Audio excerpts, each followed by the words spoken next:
What is up, YouTube? I am Taylor. Welcome back to my channel. This is Hidden Gem over here. Hello? We're going to chat in a bit, and I'm going to try and make this painless for those that watch on the rewind. And I'm just going to burn through these because I got a mess of books to get through. It's my weekly comic book review show. These are all the new comics I picked up this week. I go from worst to best because that's how I roll. I have to turn off my email because I get notifications when I go live because I'm that kind of vain bastard. I don't know how to turn that off. I get those too. I don't know how to turn those off either. I should figure it out one of these days. Anyways, yeah. Thank you for watching. I'll chat with the chat in a bit, and we're just gonna dive into the worst book. Holy crap! What Cross the Bear? This is, I think, about a secret group from the Crusades that are maybe gonna go fight Jack the Ripper in the Wild West. Really? I don't know. It doesn't make a lot of sense. It jumps all over the place. It kind of, there's weird transitions. It's not very interesting. And the art is not bad. It's very Mike Mignola-ish, but it's also just, it managed to take that, everything I just said, and make it really goddamn boring. So, I don't know. I don't recommend it. It's not very good. And then next we have a trippy as balls guy that might be Elvis, but I don't think is. Pop Star Assassin number 1 from Behemoth Press. I think this is an Elvis impersonator that gets recruited sort of by a couple different agencies, but he's also a master of kung fu somehow. It's another jumbled mess. I mean, this one's a hot disaster. I really wanted to like it because I like the cover a lot. Yeah. And I was like, oh, Elvis Assassin. And like, nuts, but it nope, no thank you. It looks cool. It does look cool. Yeah, it's a cool looking book. But I mean, and the art itself is not bad, but like, I had no goddamn idea what was going on in this, like at all. Like, it's just kind of all over the place. Man. On the other things I knew what was going on with this, and I just didn't give a shit. We have Task Force Z. What? Yeah. Okay. You know, Suicide Squad, where they die if they don't behave. Well, here they're dead. And they're behaving because they're zombies. That's the twist. Oh, there you go. Led by an angry Red Hood who's angry in Red Hood, and then everyone else in this book's a zombie. There's a creepy organization behind him. He gives these people Lazarus lotion or some shit. I don't know. It's really bizarre and like, dang. Yeah, it's not interesting. It sounds good, but yeah, I mean, the first half was good. I mean, honestly, but then it's just kind of, I don't know. You got Bane as a zombie. You got all these other characters who I don't know as zombies and don't give a shit about. There's some Arkham Knight who's a female that looks like Azrael. I don't know, whatever. I just don't care. I don't know. And my list this week's a little weird because some of these came out, I think, last week or the week before, but like my LCS, like everyone else, had Penguin Random House issues and they were all damaged. So these are like late and I forgot to cancel them. Like King the Conqueror number 3. Oh, there you go. I don't know if you've read this, but I think what they're trying to do is retell all this mess of the early appearances of Kang, like when he was Rama-Tut and Kang and all this stuff. And they're trying to make it make sense in some sort of story. That sort of doesn't still make sense. There's Apocalypse. There's angry young Kang killing old. I don't want to get into spoilers, but there's paradoxes and timey-wimey twists and a whole lot of internal dialogue. Like, it's just a young guy being angry and talking to himself for the most part while traveling through time.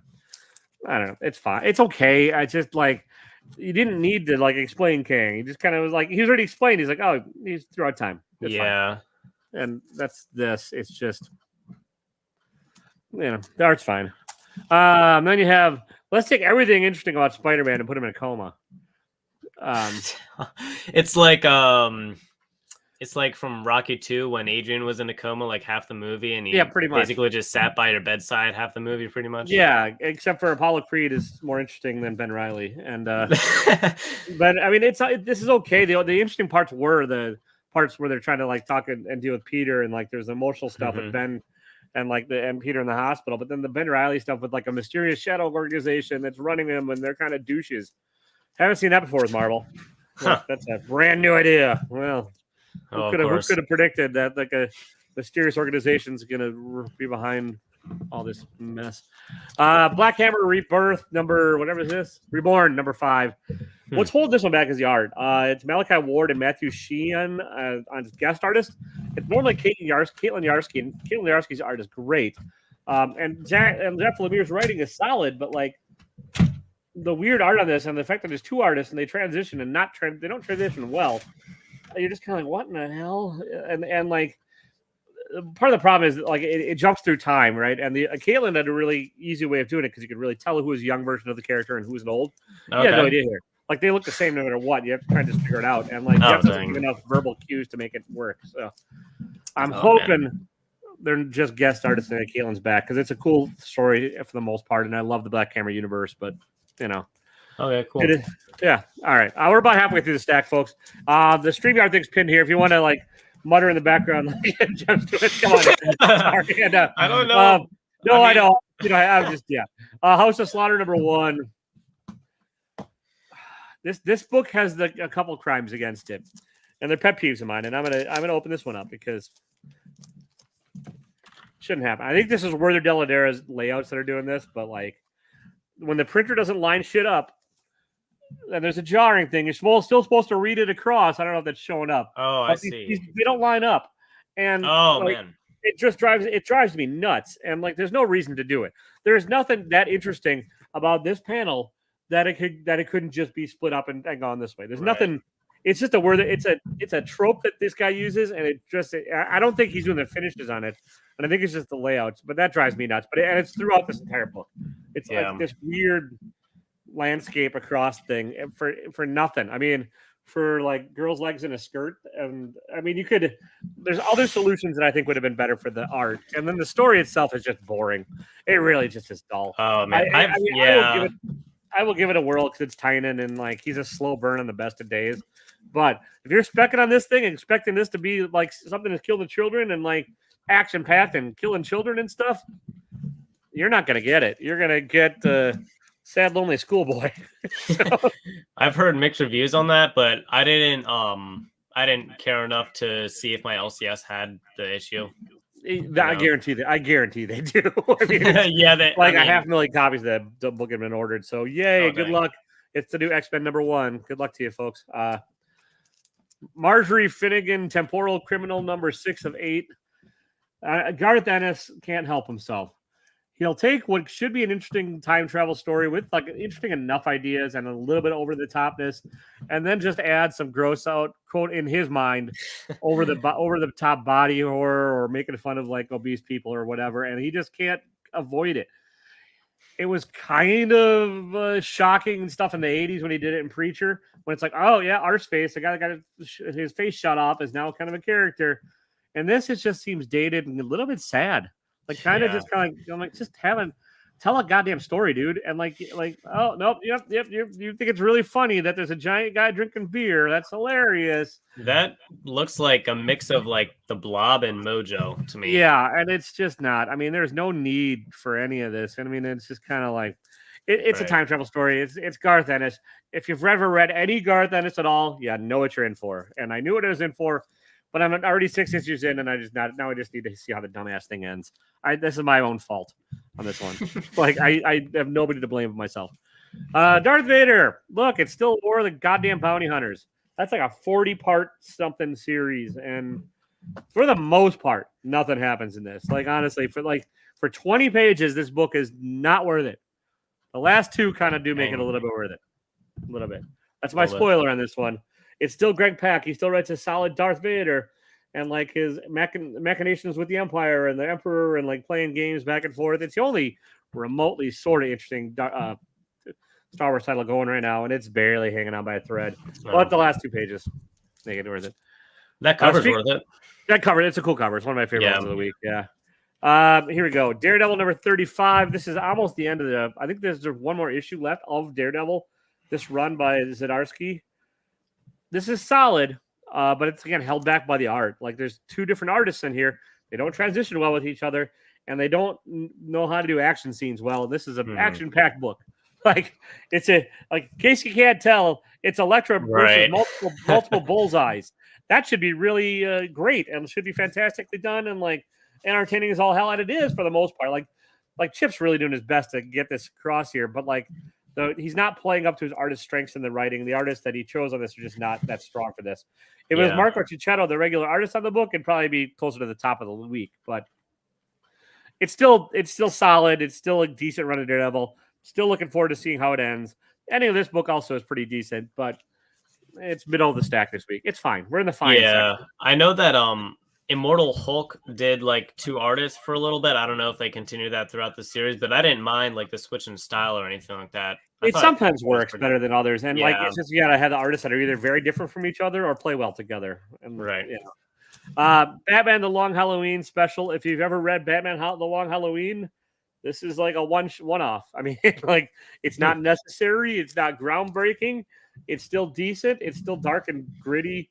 Batman. The strong point for me is art by Tim Sale. Tim Sale draws this like with this liquid fluidy ink style and stuff that I really enjoy. It's a little bit different than his old days, but it's still a solid thing. And Jeff Loeb can tell a good enough story. Like there's a reason he was on every goddamn DC book for about a decade, and made Green Lantern actually popular for a hot minute.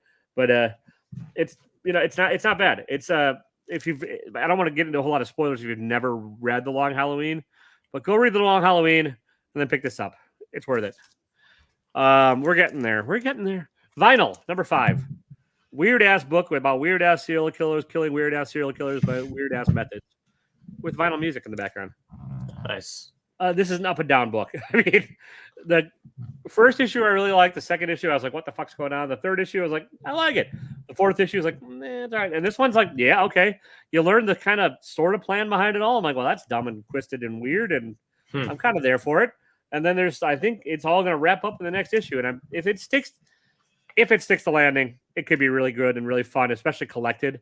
The art is a little bit cartoony and strange, but sort of fits the story. I mean, it is a lot of blood and a lot of gore and stuff. And it's all going to hinge on the next issue.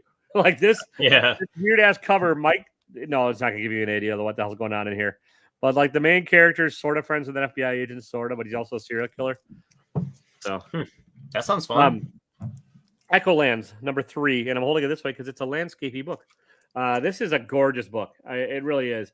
J.K. Williams, Hayden Blackman, and Dave Stewart. Dave Stewart, I think, is coloring. Todd Klein on letters. J.K. Williams and Blackman are combining, I think, to tell the story, and I think Williams is drawing it as well. You're starting to learn the world building here, and I don't know if you've read this one either, but like this is worth picking up just for the art.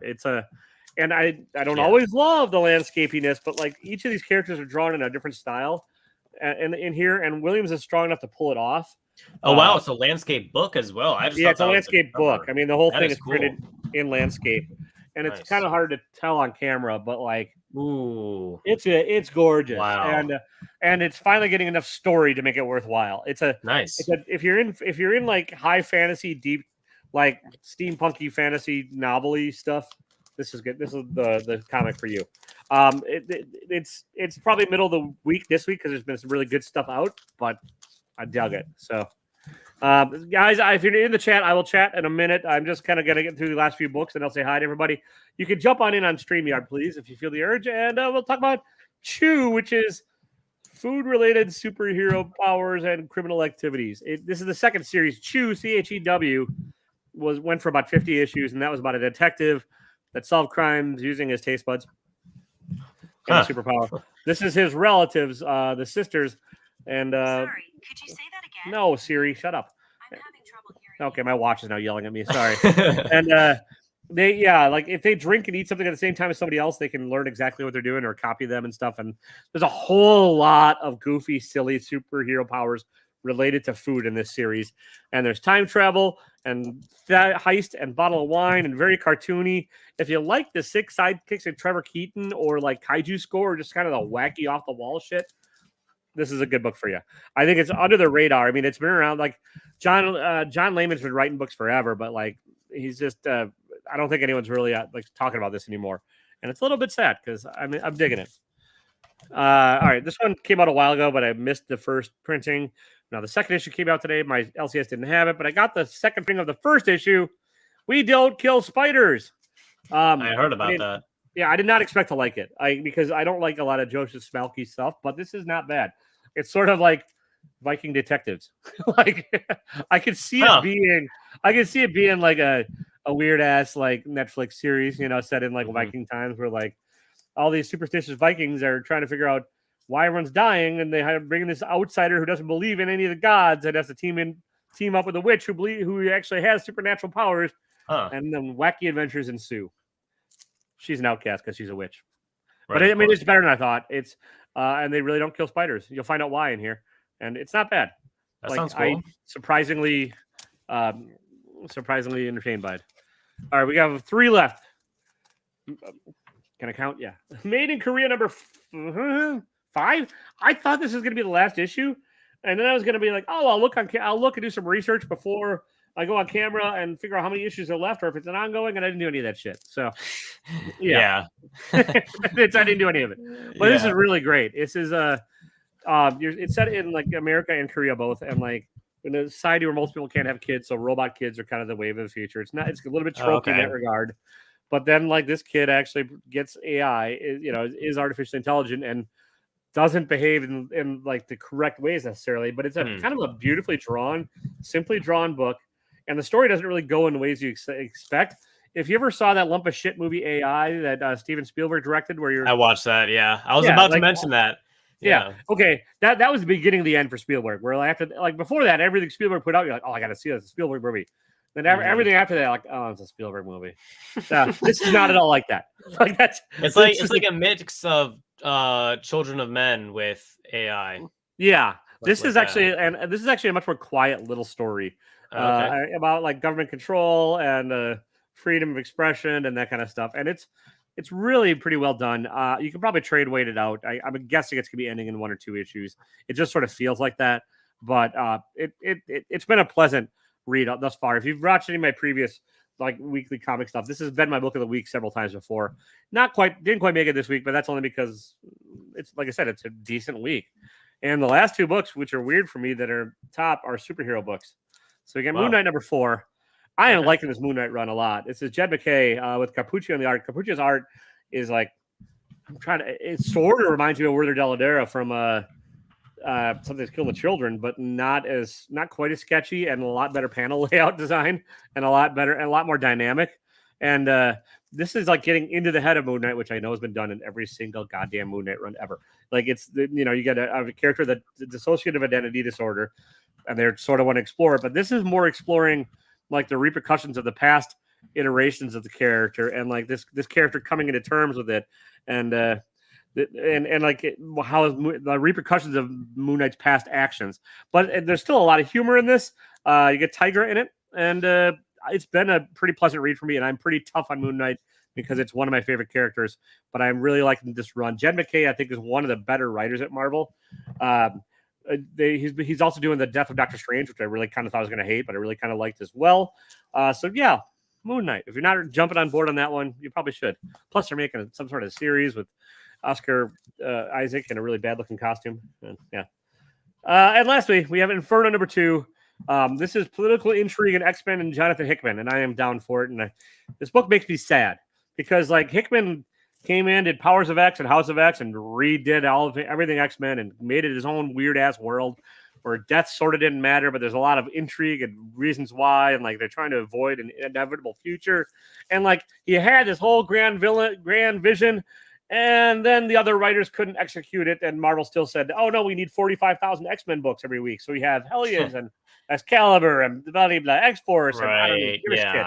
And they all kind of blew, and they couldn't follow, and they didn't want to follow along with this, which I don't blame them. They're their own writers, but like this is sort of like a bittersweet ending to the Hickman era, and like a condensed version of what should have been. And it is political. It's pretty much just dealing with one event. It's like the bringing back of Destiny. And it's cutting into some of the older 80, like Claremont deep cut stuff, mixed with some of the newer stuff, and Hickman's grand ideas, and are hopefully going to get a satisfying conclusion to it.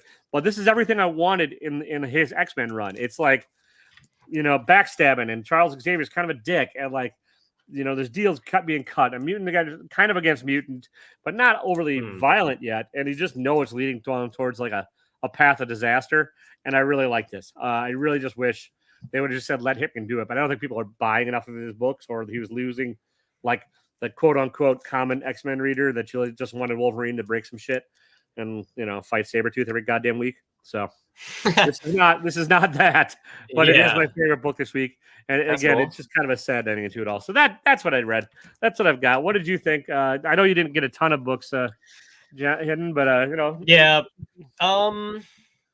Well, I am only able to go to my shop on Tuesdays.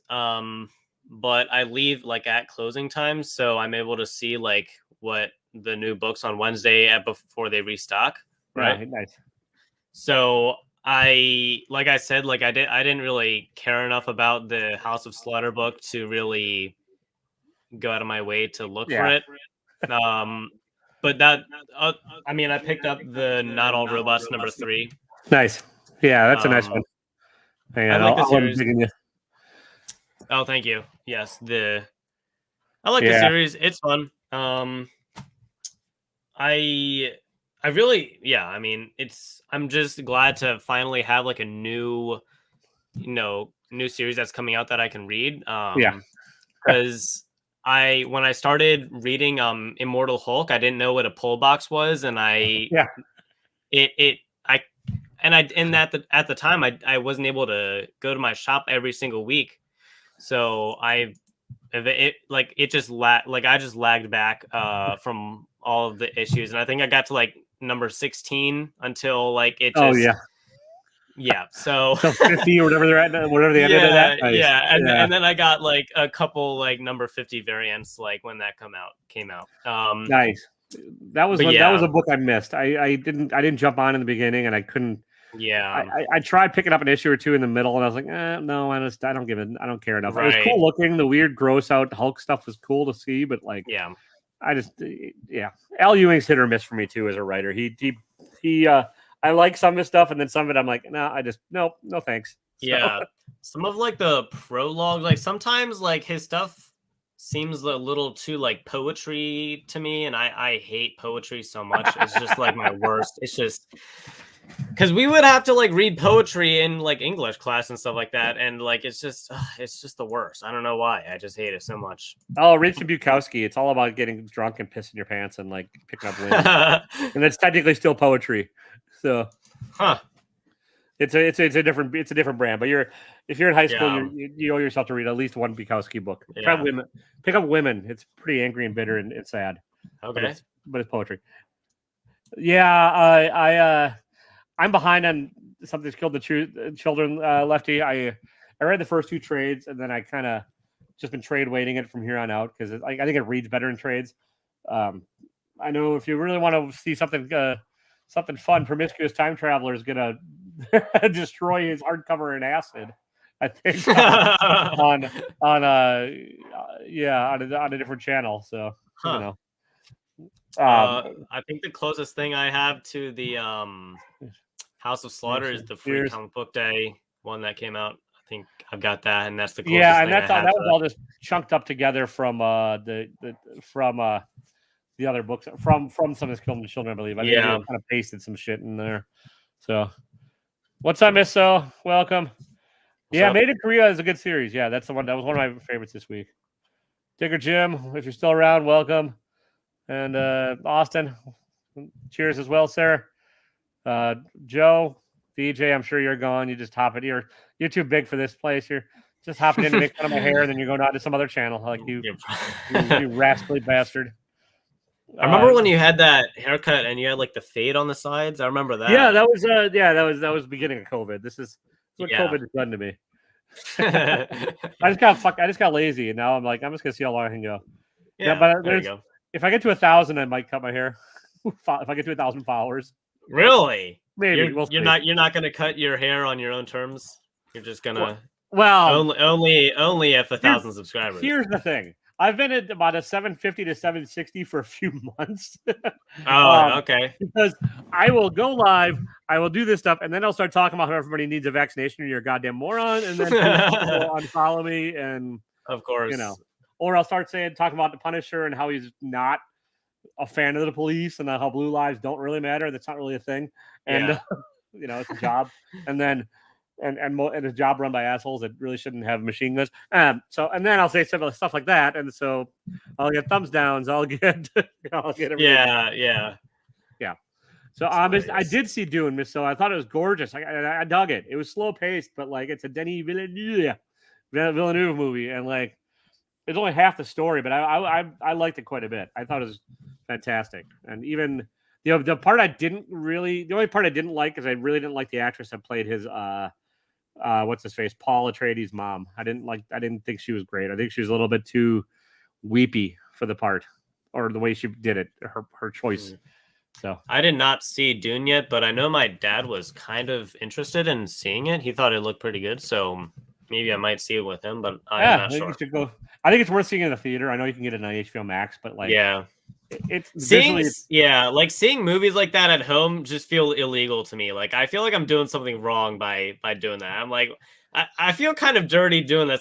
Maybe I should have just gone into the theaters to watch it. Oh yeah, I was on Gary V's hotspot too. Yeah, I know. So like, oh no, but oh really?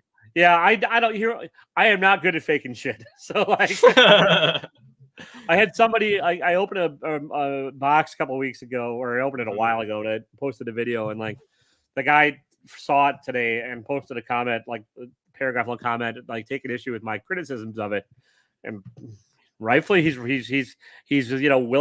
He definitely could have his opinion. He put together the box and stuff, but I also know pretty much what the value was because I opened the damn thing, and I felt I was fair to the box. I tried commenting on it, but like the comment either got lost in YouTube limbo or he took it down. So, but yeah, I don't praise every box I open. I don't praise every book I read. Yeah. I think if you're good, you're not reviewing anything. You know Alan May. You know him. He does. Oh yeah, I know Alan. He's a lot nicer than I am. He is. Yeah, well, he is, but he is, but he even said it himself. He's like, when I'm actually excited about this, so it's like actually good, because like he's honest, like I'm gonna resell this. This is going in the personal collection, Yeah, but he's still generally more positive. I don't try to be jackass. It's just I can't. Yeah, if I don't like something, you're gonna find out about it. Exactly. So, like even how we first started talking was that Spider-Man booth, and like if I'm not happy with them, I will let them know. Yeah. But so lurk away. What game you playing? That's all. You have to answer that one. Yeah. Oh yeah. What video game are you playing? I'll be right over, Lefty. We can chill out and ignore each other.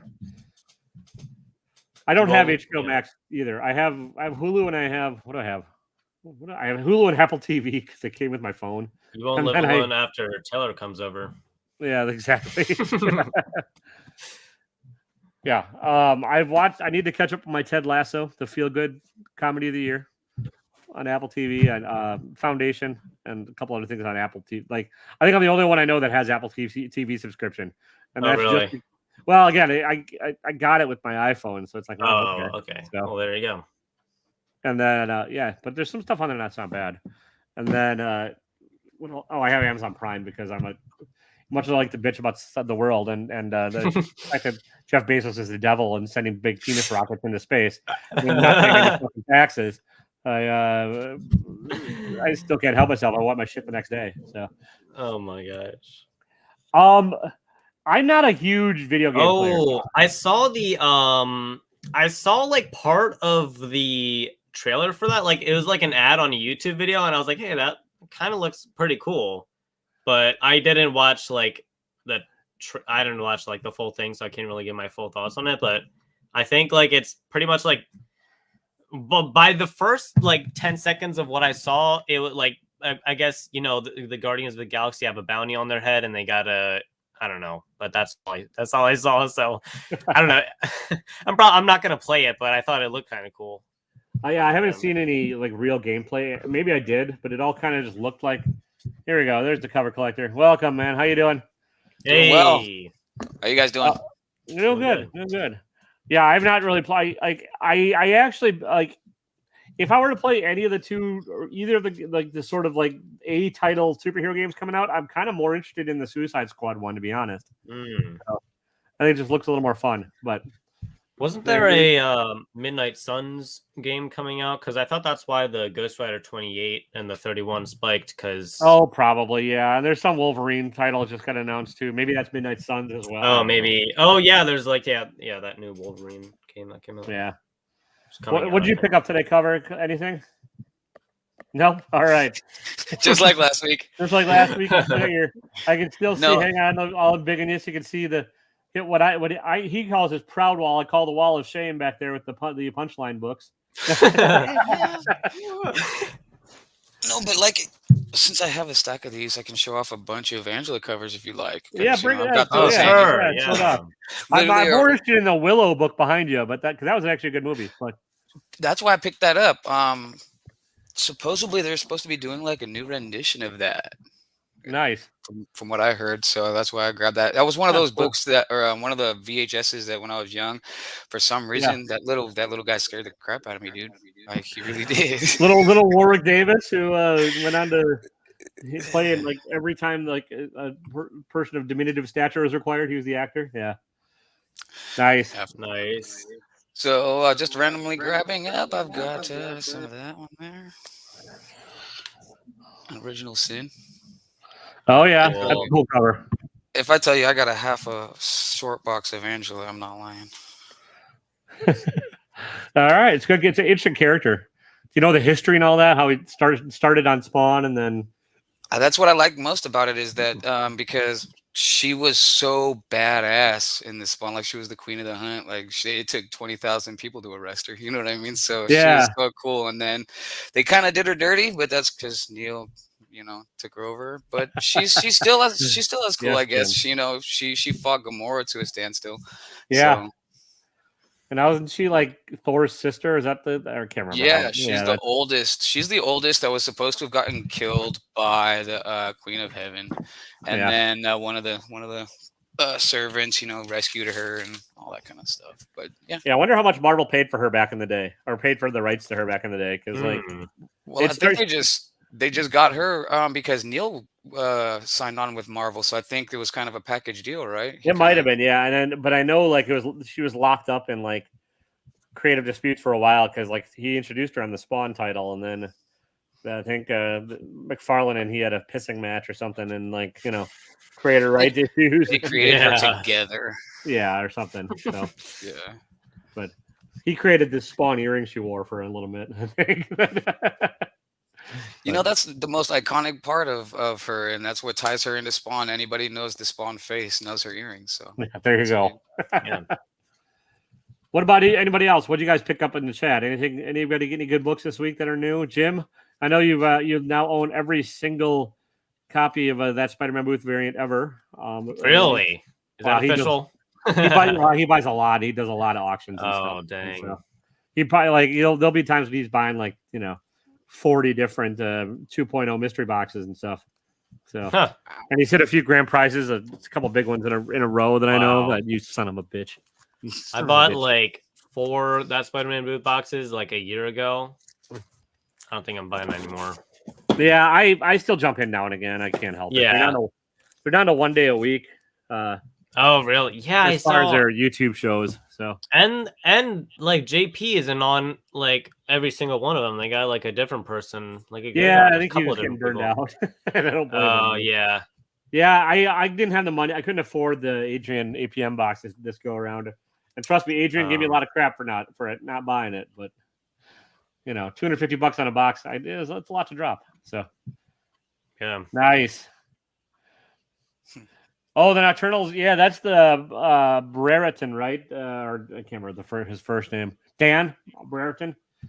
That was a gorgeous book. It's a weird ass story, if I remember right. I think I read it back in the day, and it's all painted, right? If I'm thinking of the right thing, Lefty.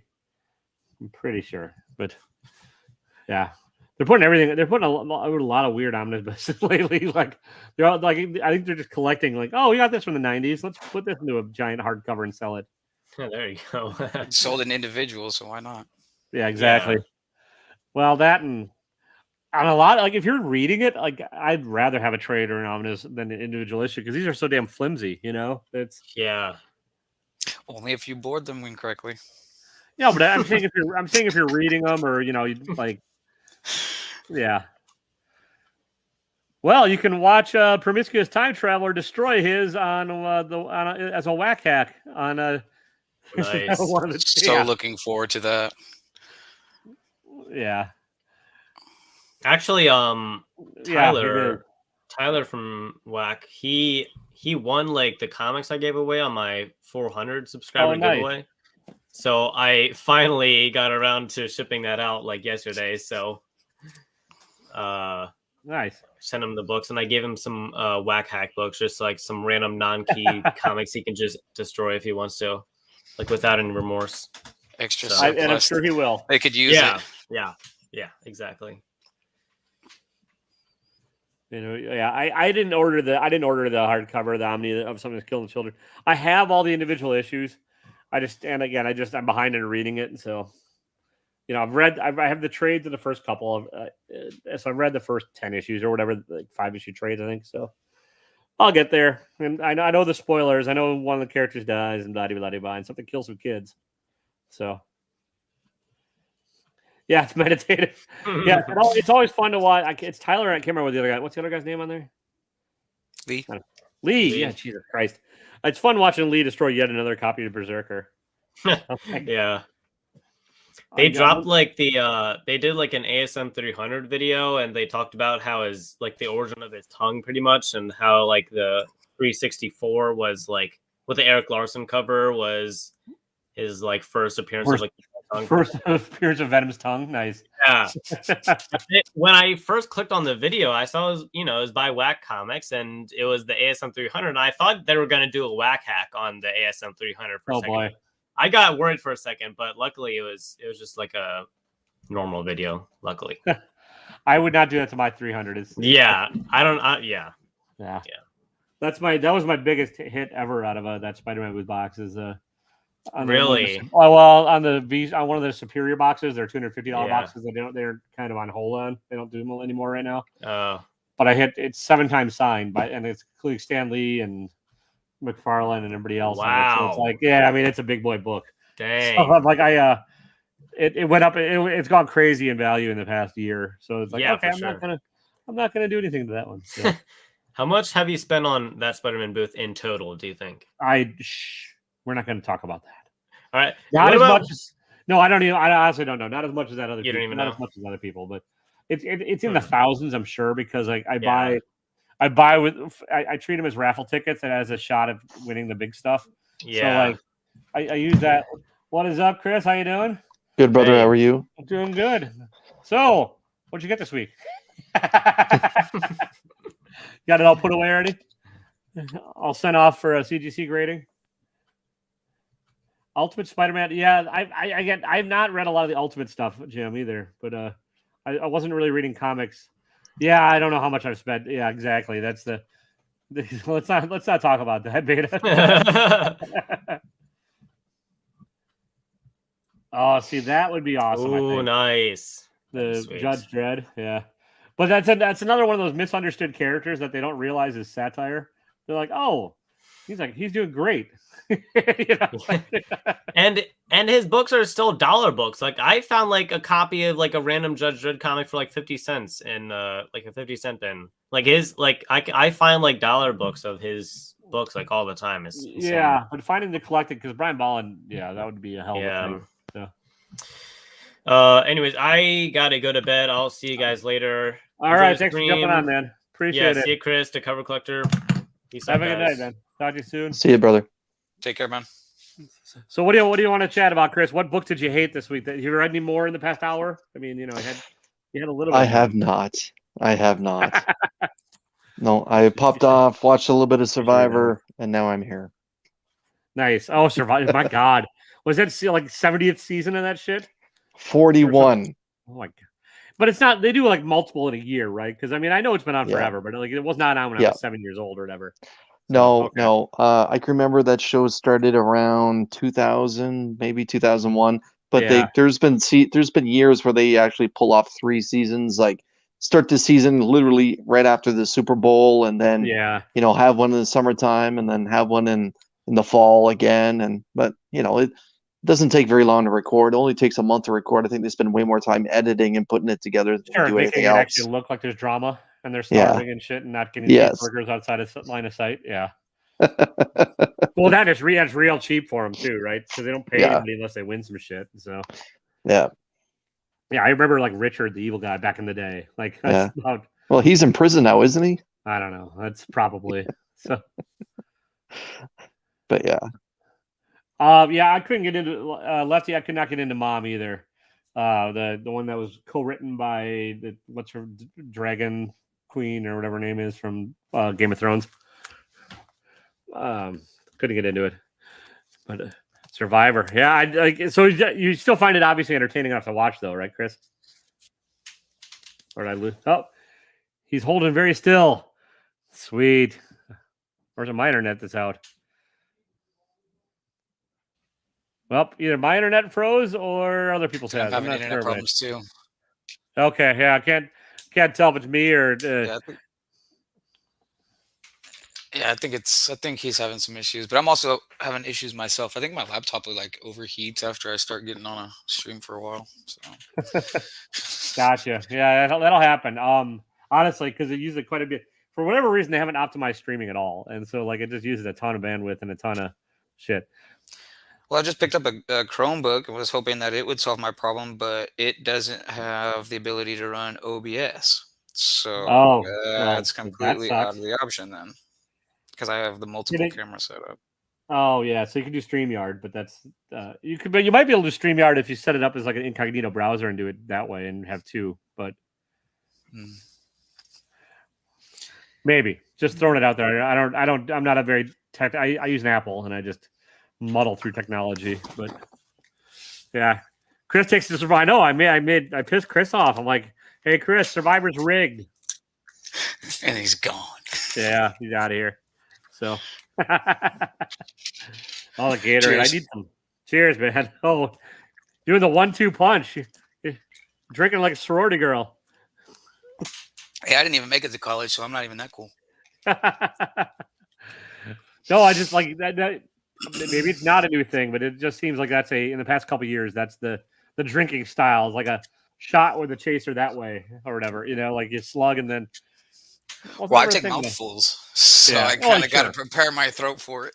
Oh no, I get it. It's just like I would just drink a drink. We never had the 1-2 that way. So I'm a little sorority girl. So I'm saying you're young. You're a young little sorority girl. So Chris is a Canadian staring contest. Yes, he is. So and he's gonna win every time. I'm gonna boot him and see if that helps him come back, or if he's going to. Maybe I did piss him off forever. So, had to stream? Nope. I like a lot of stuff that comes out of Canada, though. Like, they got a lot of shows that I didn't realize were, Canadian made, and then I found out that, and I was like, oh, that's cool. They have some, like, I used to watch one called The Travelers, where they were all going back and forth in time, or sent back from the future to try and save things. They have a lot of weird-ass, like, indie sci-fi shit, or Amish drug dealers. That's all, like, weird. Yeah, that part. Yeah. Cigarette smugglers. Yeah. There we go. He's back. Sorry about that. Oh, you were kicked off the island. Yeah, I literally got voted out. I don't know what happened. Yeah, I was like, wow, I pissed Chris off making fun of Survivor. That's pretty good, Austin. Yeah. That's pretty good. Yeah. Because all of a sudden I was like, oh shit. I'm like, uh-oh. Like, yeah. No, it just dropped, and I was like, oh no. Yeah, guys, you do not want a veterinarian mad at you. Yeah. They know how to euthanize. Yeah. That's one way of taking it, sure. Yeah. They will clip their dew claws super short on the no, anyways. Yeah. So you're like, okay. Let's talk about this for a couple seconds. You actually really enjoyed the House of Slaughter? Now, I said it was good. Okay, in my translation, good means. Would you recommend it to others? How about that? Yes. Okay. I would recommend it to people with an asterisk. If you enjoy something as Killing the Children, this is good. If you're not a fan of Something is Killing the Children, this is not going to be your flavor, because this still happens in the same timeline. It happens in the same universe. There's nothing that's different outside of this, and Erica actually has a cameo in this story. It's basically a story of bullying and the adverse effects of it thereafter, much later on in life. That's the kind of thing I took from this, because it is two different timelines that are happening in the story. If that's my echo, I'm sorry. But I at 6.5, 7, compared to the first 15 issues of Something That's Killed the Children, I would generally give a 7.5 to 10 on each issue differently. You know, some people would be a little bit more critical of it. I just thought it was fascinating to see a female lead character that wasn't sexualized, something that wasn't, walking around in t-shirt and underwear and that kind of thing. It was just a troubled young woman that was doing what she felt was the right thing and not giving a damn about those that were, trying to control her thought of it. Yeah. So I think Something That's Killed the Children had a much stronger first issue. Yeah. And I think that, I think Tynion knows better. I think this as a first issue, it's pretty weak, and there's basically no violence. There's no monsters other than, like I said, it's just a case of bullying. It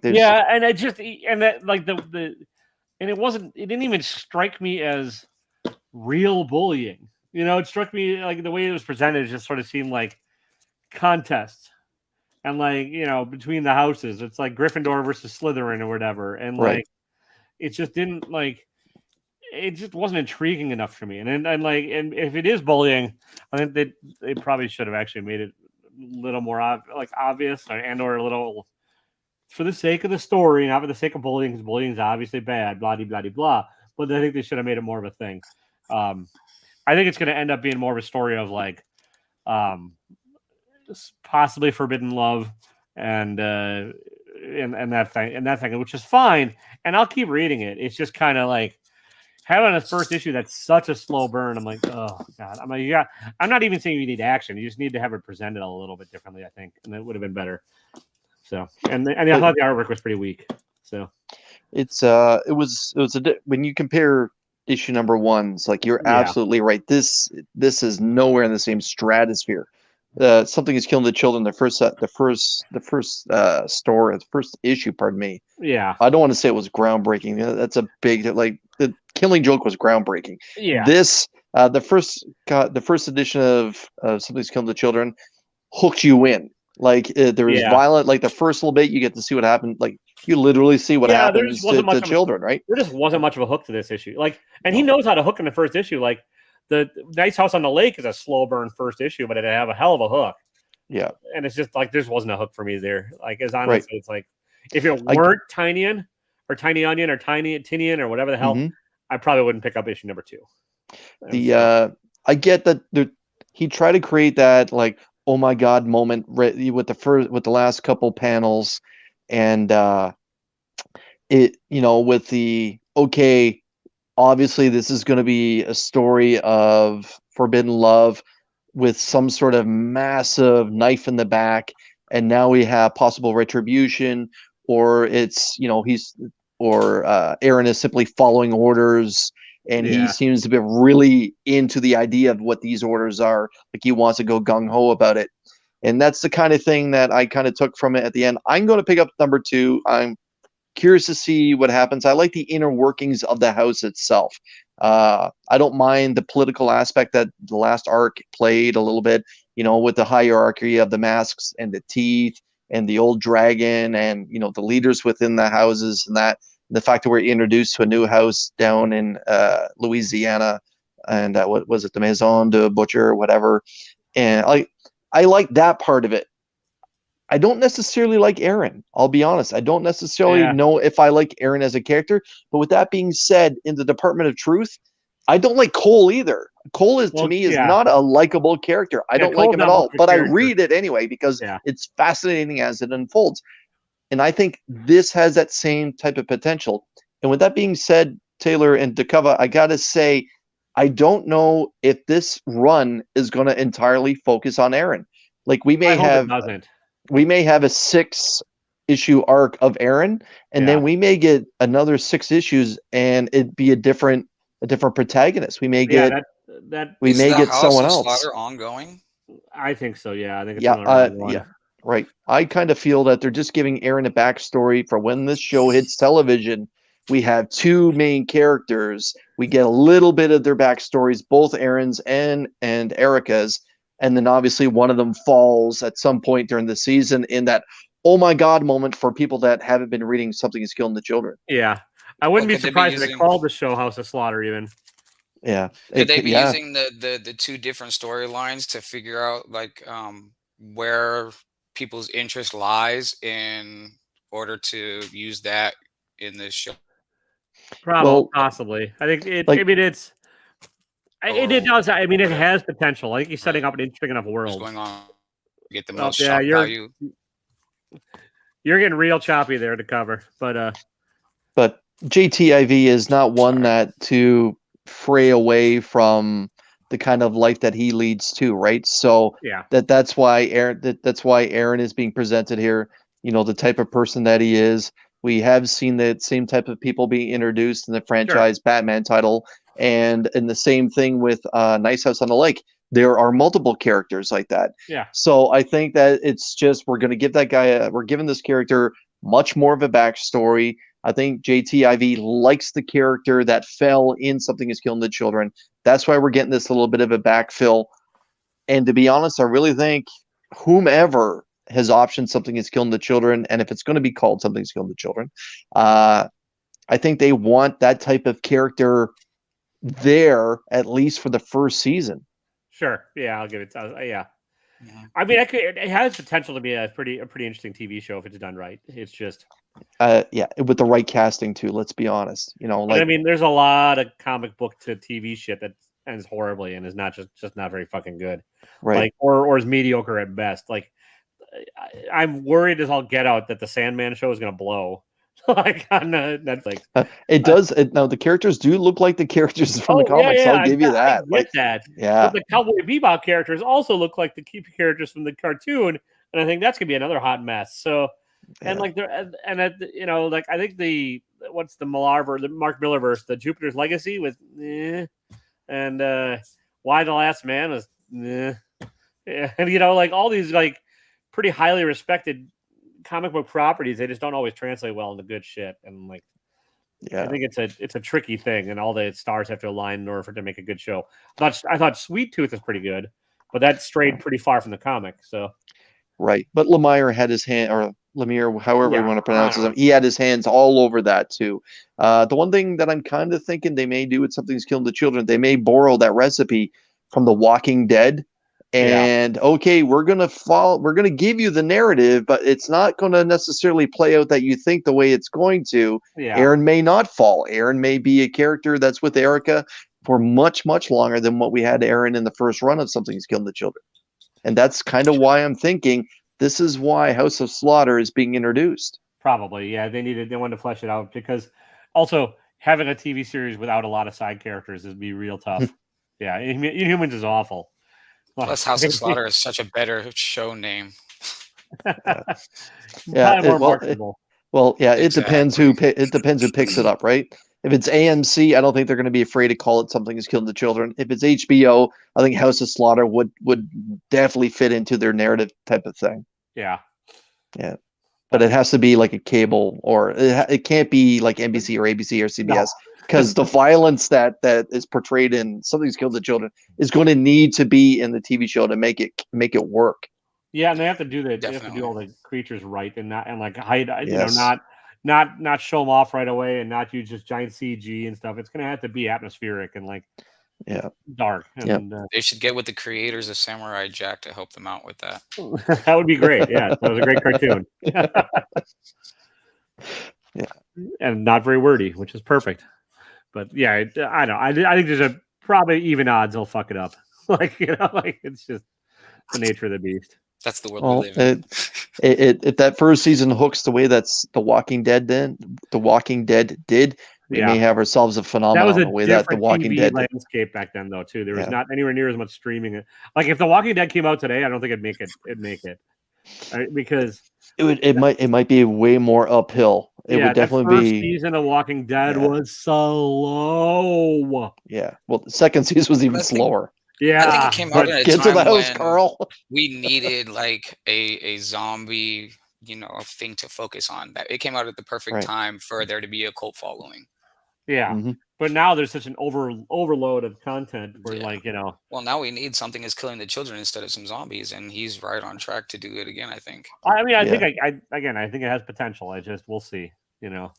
But yeah, there's going to be so many factors that go into this. This is where I hope like James Tynion and Ross Ritchie really, really push to the creators of whoever's going to handle the show that you need to get the monsters right. You need to get this narrative. You need to make sure that you pick somewhere that's like it needs to look like the comic book, because the comic book is what made the comic book started off with a very low print run. Like I think second or third or fourth issue was down below 10,000 copies. Like, and then all of a sudden it started to pick up some major steam.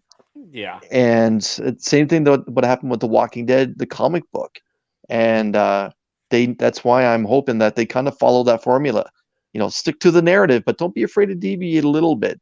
Don't go too far. You really have to get the casting spot on for Erica, especially. Yeah. But make it theatrical. Definitely. Yeah, they could. They could go theatrical like Game of Thrones. Just don't take those 2 years in between seasons. And just don't cast what's her face, the Queen of Dragons, as Erica. Or leave a water bottle in the scene. I picture someone significantly taller to be Erica, but thin. I mean, I don't care about. I don't even care about the physicality of the character and what they look like, but you just need the right attitude to pull it off. And I don't give a damn what you have going on. I'm doing this for the better of everybody, and there's nothing you can ever say to stop me. That whole thing. Yeah. She could be a beautiful woman, like a pretty girl. Don't get me wrong, but we need a girl that's believable when she's going in to take care of something. We have to believe it. Yeah. Like I kind of the girl that played Magic in the New Mutants movie, Anna Taylor-Joy, I think her name is. I think she would be an interesting Erica. That'd be interesting, yeah. Yeah. With Jim Carrey as the voice of the octopus. That's not bad. Or the guy who does Bob's Burgers or Archer. God, John Benjamin. Yes, because you'd immediately think it's a comedy then if he's doing the voice. Right. Like you get to hear him speak, and then all of a sudden Erica's breaking out a chainsaw. Yeah. Yeah. No, that would be awful. I mean, that would be my kind of awful. I'm down. I mean, they should make it an animated show and call it a day. But that would be absolutely perfect, in my opinion, because then they could stick basically right to the script is already written for them, and they can turn it out that way. Margot Robbie's already Harley, so I don't think that's going to happen. So Emma Stone's probably too old. Yeah, I'd say. Thanks, Ruben. Mm-hmm. Yeah. I think she's just to me, the way she looks, I think that slim, tall, blonde, that could see in the dark. I think she would fit into it pretty well. Yeah, I don't know. But I don't think Margot's. You don't need the same crazy actress to play every kind of sort of evil character. Could play right pretty well. I mean, Margot's already gonna have to be Punchline because it's a copy of Harley. I can imagine if they did that. By the way, Harley has a twin sister separated at birth, and it's Punchline. Done. I would stop. That's the punchline to the joke. Blasphemy. It's all blasphemy. Yeah. Comes in all black hair pulled back and stilettos 10 inches high. Yeah. To me, the ultimate animated show was Spawn, and if they went down that road with something is killing the children, I think that would be absolutely perfect. Yeah. I think, but let's be honest, Hollywood is going to want to flex the hell out of this story. They're going to it's not going to be scaled down. They're going to scale this up. And like Dakova said, it might be almost theatrical at first too. Yeah. Invincible was another hell of a that first season of animation I thought was great. whole different tone, much lighter and much like Yeah. well, dark and bright, which right. But I think Into the Spider showed us that anime.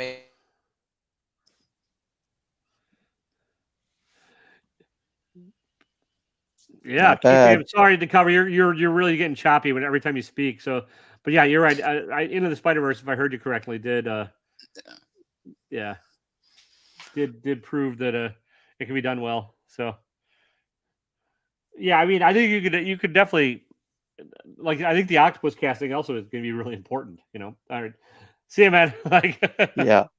They're gonna have to hit a home run just as considerate as what they do with Erica. Yeah. With Aaron, that could be, you know, pick an up and coming young actor with that can play the emo type of character that Aaron seems to present himself in the storyline that we've had so far. But the octopus needs to be almost that voice you can recognize, but have such a sinister take, like that thorn in the side that the octopus really is. So I don't know. Keith David's got that perfect voice as well, but they may even change it up and give the octopus an accent. Like, who knows? Like, but the way they go with that. Yeah, sorry, man. You were like pretty much every time you spoke, I'm like, what? Like, yeah. But yeah, I think it'd be interesting. I mean, we're ages away from it, although everyone's still way overpaying for the first couple of issues of that book. But I mean, it's probably been optioned, but I don't know by who. And like, I don't know if it's not. I don't think it's in active development, or maybe it is, but like, it's very secretive. It was announced that it was optioned like right in the middle of COVID, so that helped with the bubble game that Something is Killing the Children seems to be one of those new series that's at the forefront when it comes to 4 figures for a book now. It's cool. It's cool to see one of those stories that you're kind of in on from the beginning. I always think I was in around issue 6 myself, and to see it gain steam and that kind of thing. The one that I was kind of late to the game with was We Live. Now that's something I could see animated because it's so bright and beautiful, and again another very heartbreaking, sinister type of story. It's like I made the joke on Mark's channel, like it's like Stand By Me meets everything Guillermo del Toro ever did. Pretty much, kind of. yeah. And I think that would almost have to be animated, or they're gonna try and do it something douchey like Avatar, and like I don't think that'll work. Yeah, I handed to a bunch of like Japanese animators that can bring it to life beautifully and let them have a lot of fun with it, as long as they don't deviate whatsoever from the source material. This is one of those stories I think they need to stick to it, I think so. Page by page. It already had enough wacky twists and turns every issue. Right. Like, whoa, didn't expect that. Like, right. Yeah. I mean, We Live I thought was spectacular. I'll be real interesting to see what happens when they come back with that one too, because that obviously the sort of cliffhanger ending of that first series. If you've not read it, I don't want to spoil it for you guys. You should definitely go check it out in trade paperback. That's how I got it. But then even the Free Comic Book Day one shot that was released last month, that was excellent too. I don't know if you had a chance to read it. Free Comic Book Day offerings. But there's a few that are out like that. That's one that I think could be adopted. A lot of these I don't think. Thankfully.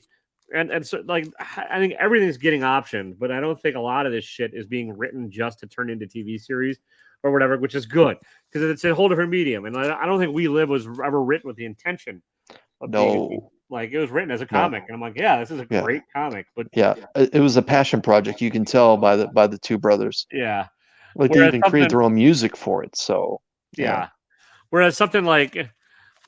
Like I would say, Something's Killed the Children. I got a feeling he wrote it with the idea of maybe turning it into something else. Maybe I'm nuts, but it just sort of feels a little bit more like that. So I would say after the first 4 or 5 issues, then he was thinking much bigger picture. Yeah. I know he was not planning on it. It was planning on being a miniseries at first, and then a little bit bigger. Now it's ongoing, and that's why we got the Erica backstory. Exactly, and which is cool. Which the Eric backstory is more interesting than the main tale in a lot of ways. But it's losing a lot of people. I'll say that. Like everyone thought that this arc was going to be much like the first 15 issues, where it's so many different facets of that story.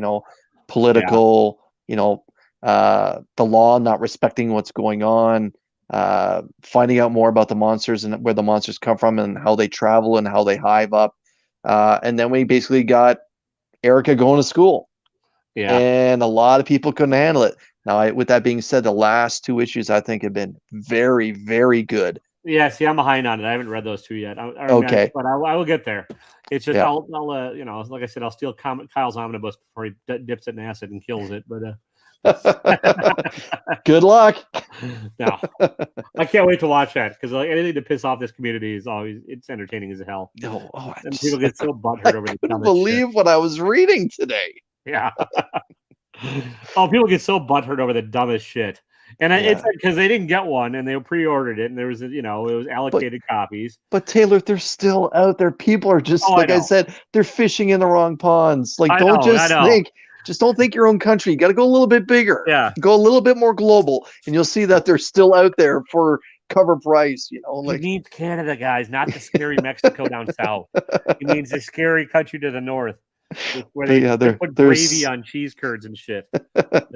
There's still copies there if you want it, and higher end copies too. It's not just the slipcase one too. Yeah, I'm sure like Comic Kingdom or a couple of those big ones up there have it. It's just whatever. But people just like to get offended at the dumbest shit. Yeah, I get it too, especially when if you try to get it, and in these days of flippers and people not really being in it, just buying it, turning it over for a profit or whatever. I get that. But if you knew Kyle a little bit more, Kyle. This is just his personality. Like this, exactly. He's not a flipper at all.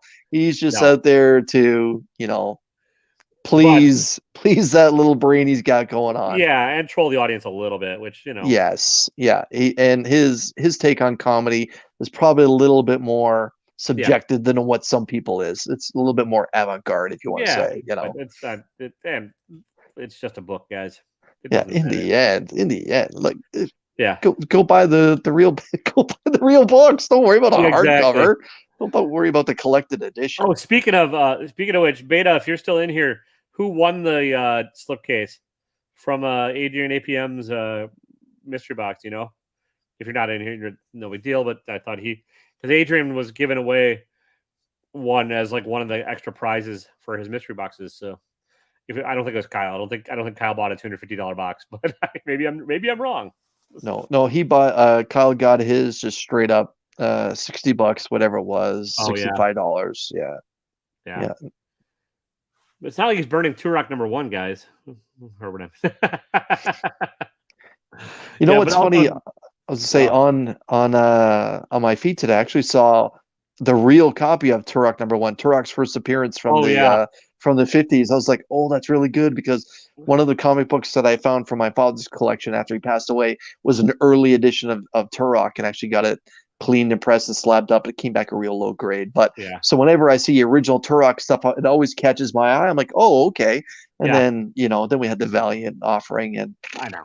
But anyway, you know what? The Valiant stuff's not even a horrible read. It's actually kind of entertaining. No, Turok was actually one of the better stories. I for me it was up there with Harbinger, and like there's Exo Man of War I thought was okay, but I actually enjoyed Turok Dinosaur Hunter. But it's I think it was so many copies first Beta, but I'm not sure for the first Turok. Oh, I'll see. I'll find my father's copy. I got it close by. But yeah, I think it was one. It was one of those. But it's hard to keep. I can't have trouble keeping those two companies apart, anyways. But I think it was Dell. So this is Turok 12. This is my father's copy. This. Oh, nice. Yeah. So it came back 2.5, and it is a Dell, and it was 10 cents. You're getting a Dell. Yeah, a Dell. Back in 1958. Nice. Yeah. I love those cover. Painted cover. Yeah, those little painted covers. That like. And if you wanted a Schwinn, this could have been your way to cut out a coupon and get yourself a Schwinn. Yeah. There you go. Pretty cool. You mean you're not in your gaming palace room, Beta Ray? Like,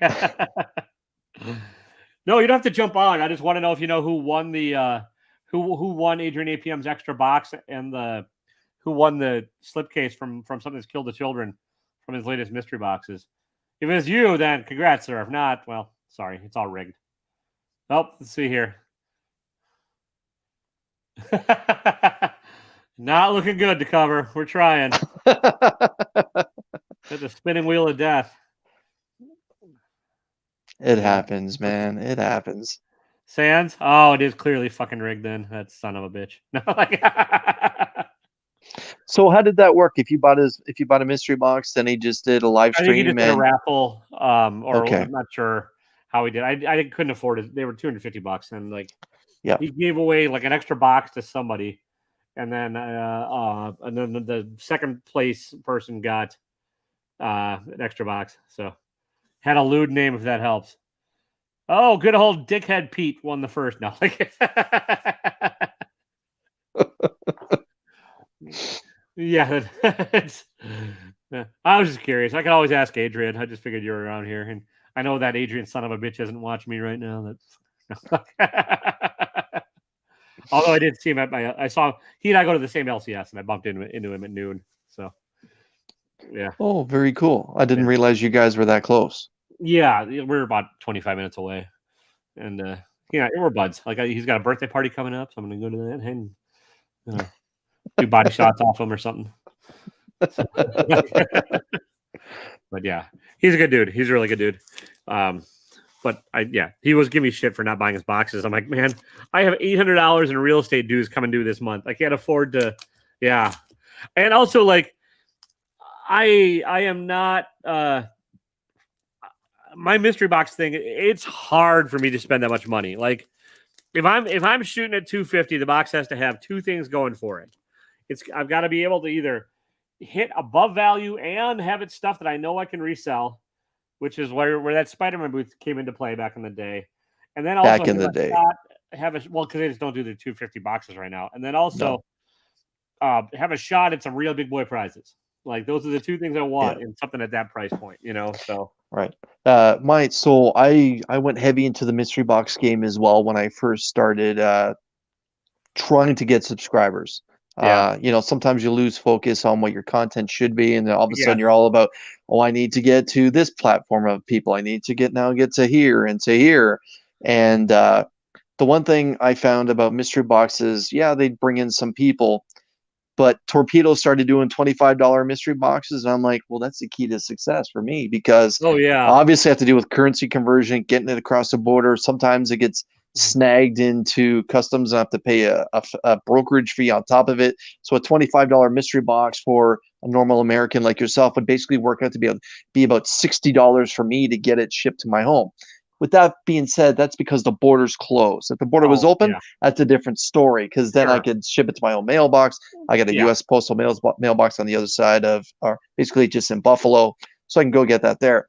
But, timing was everything. So everyone that I'm aware of started up a YouTube channel like this in the middle of COVID. Exactly. Yeah. So I was, one step forward, two steps back when it came to wanting to have different kind of content other than just talking about comic books, much like how we are right now. Yeah. But so I quickly found out that mystery boxes, like that Spider-Man booth, there's a lot of possible resale value there. And there was also a lot of great hits as far as I'm concerned when it came to the PC stuff. Yeah. Like he had a lot of cool Delato stuff and a lot of Art Germ stuff that I liked for Spider-Man and that kind of thing. But the Torpedo boxes, the quality wasn't necessarily there, but they were affordable boxes. Yeah. And if you picked up 3 or 4, there was always pretty cool grand prizes. You could talk about the grand prize and open it up, and obviously you're not going to hit anything. I think I hit 4 or 5 times altogether in all the mystery boxes I opened from Torpedo. That's still pretty good. Yeah. Because like the difference is like that Spider-Man booth too with their $30 boxes, they don't limit them.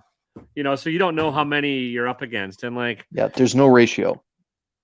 So you could be up against thousands. I don't think you are, but like always, but you're I'm sure there's a few hundred.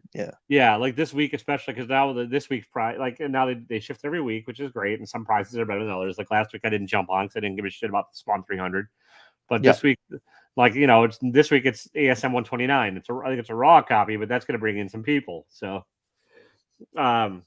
it's Jim. I think it's my understanding is JPG said they're putting them on hold and so he could do them right again. Is kind of how he phrased it, and so kind of got away from him. And he wanted to he wanted to go back to conventions and get more inventory and stuff too to help fill them and stuff. I like their boxes. That said, I think they did kind of go down in quality as the COVID year progressed. You know, the first couple I was like, oh hell yeah, like because you know they weren't all the same. You know, you kind of didn't know what you were getting, and then by the end of it all, it's like everyone was getting the same version variants, or you had like 2 or 3 variations. You got it. It's not horrible, but I can remember. I think in my first or second one, I actually pulled out a double-digit ASM from the early 70s. It may have been like 87 or 78, something like that. And I was just like, this is great. I know I spent a lot of money, but my God, look what I'm getting. I'm getting this. And then I think I had like a signed Eastman print as well, or a signed Eastman book. And it was like, this is just really cool stuff. And then when you check out eBay prices or recent sold stuff, you're like, there's actually pretty good value here for the money that you spend. Yeah. And then it kind of, like you said, they went formulaic. How about that? That's how I'll phrase it. He developed a recipe, that's for sure. Yeah. Yeah. Like my second or third one, I hit the 7 times signed ASM 300. Yeah, I saw that video. Yeah, and then I also in one of my other boxes I got like a signed and sketch Michael Turner variant that's like a $70 book. You know, like I got a special spot in my heart for Michael Turner. Yeah. Well, I'll trade you the book for some other stuff when I get it back if you want. The one box that sold out on me before I had a chance to get it was that Michael Turner Spider-Woman. I didn't get that. Was right before I started buying from that Spider-Man movie. Okay, so you know what I'm talking about, that special cover. And I remember going on eBay afterwards. I couldn't find one less than $300. Like everyone wants the money that they put in the box itself back in the one book. I'm like, come on, everybody. So I'm just waiting. I'm just sitting in the bushes, wait for it to show up around $100, and I'll snipe it off. Somewhere in this stack of stuff, I have one of the rejected covers. Yeah. With that being said, I was going to say, guess which box I got to after. The rejected covers, whatever. Still cool though, but that Spider-Woman that Michael Turner did, I thought it was great. Yeah, it was a nice cover. So, that was a really Michael Turner is for me like hit or miss, and I like some of his stuff quite a bit, and some I don't care for. But, right, it's kind of like Jim Lee like that for me. Kind of like Campbell for me too. Like they're I can get that similar with their women stuff, and like I don't love a lot of the J. Scott Campbell stuff. It's just not for me. But yeah, Jim Lee is definitely too. Like Jim Lee. Oh, his Psylocke stuff. Yeah. But I mean, that's the beautiful thing about art is everyone has their own thing. Like I know like the Delatos a lot of people love, and I would think sorry, Jim. I hate to break. I also no longer own that book. It went out in a big boy mystery box I made for somebody. So whoopsie. But I like the Gabriel Delato, the Spider-Man on black. I'm like, I can appreciate the skill behind it, but I'm like, holy shit, man! Like, do something else. Like now, like we even got Carnage and Venom, and and the thing is, we know Delato is so talented, but come on, man, you don't need to pigeonhole yourself into one type of particular cover. Even Clayton Crane gets away from being Clayton Crane at times. Yeah, exactly. Or David Nakayama's like branching out and stuff too. Jim, I have never won any grand prize from the 2.0 mystery boxes, much less 2 in a row. So I remember I watched one guy open, I believe, 8 of those $250 that Spider-Man boost, trying to get that Turtle Mania 1 in 10 or whatever it was, and he bloody well got it. I remember he pulled it out. There was 9 or 10 point. It may have been a perfect 10. Was that that's the one was that Chad RCG? I can describe the setting. It was a dude in his entire living room on a couch kind of thing. It wasn't up close how you and I are speaking right now. Yeah. Okay. And then he pulled out that Perfect 10 Turtle Mania and like, was dancing up and down like $10,000 book. I'm like, yeah, but you spent a few thousand to get it. I know like Chad RCG, I think he's a professional gambler for a living. Like legit. He bought 13 of one of the boxes, but he also hit like the 1 in 25 first appearance of miles ratio or something like that. And like, oh my god, I mean, he hit a couple the Jervik, yeah. So, and the Jerkovic variant, yeah, he got that. And I think he got something else in there. So, like it was, yeah, he definitely. Then he's down to like 1 or 2 boxes when they do them, which it's. Or if it's franchise kick, you just buy a bunch and you bitch about them the entire time. Oh, I was really into his channel until he started saying, "I'll unbox anything." I'm like, that's society, man. That's how society works. We unbox any. Yeah, he's got jealous of the 8-year-old that got famous for unboxing toys. Well, I enjoy like I said, I enjoy this stuff. Seems like a good dude, but yeah, if that box didn't come out to at least 250, he was not happy. Yeah, I know. Well, and I get that, but also like that fucker's won like a Daredevil number 1 and stuff. Like he's hit big with those guys. Pulls out a Stanley. Oh, I have another Stanley autograph now to go with my collection of signed Stanleys. Like, so I just don't find it I find it pretty disingenuous when he's complaining about those boxes. It's like you just know negativity gets views. Like, yeah. But yeah, it's watching those channels, and I know Wink Ink was on quite a roll. Oh yeah, and then I was just like, man, this seems rigged as hell. Yeah, that's where I think the Wink Ink is how that term got fucking coined.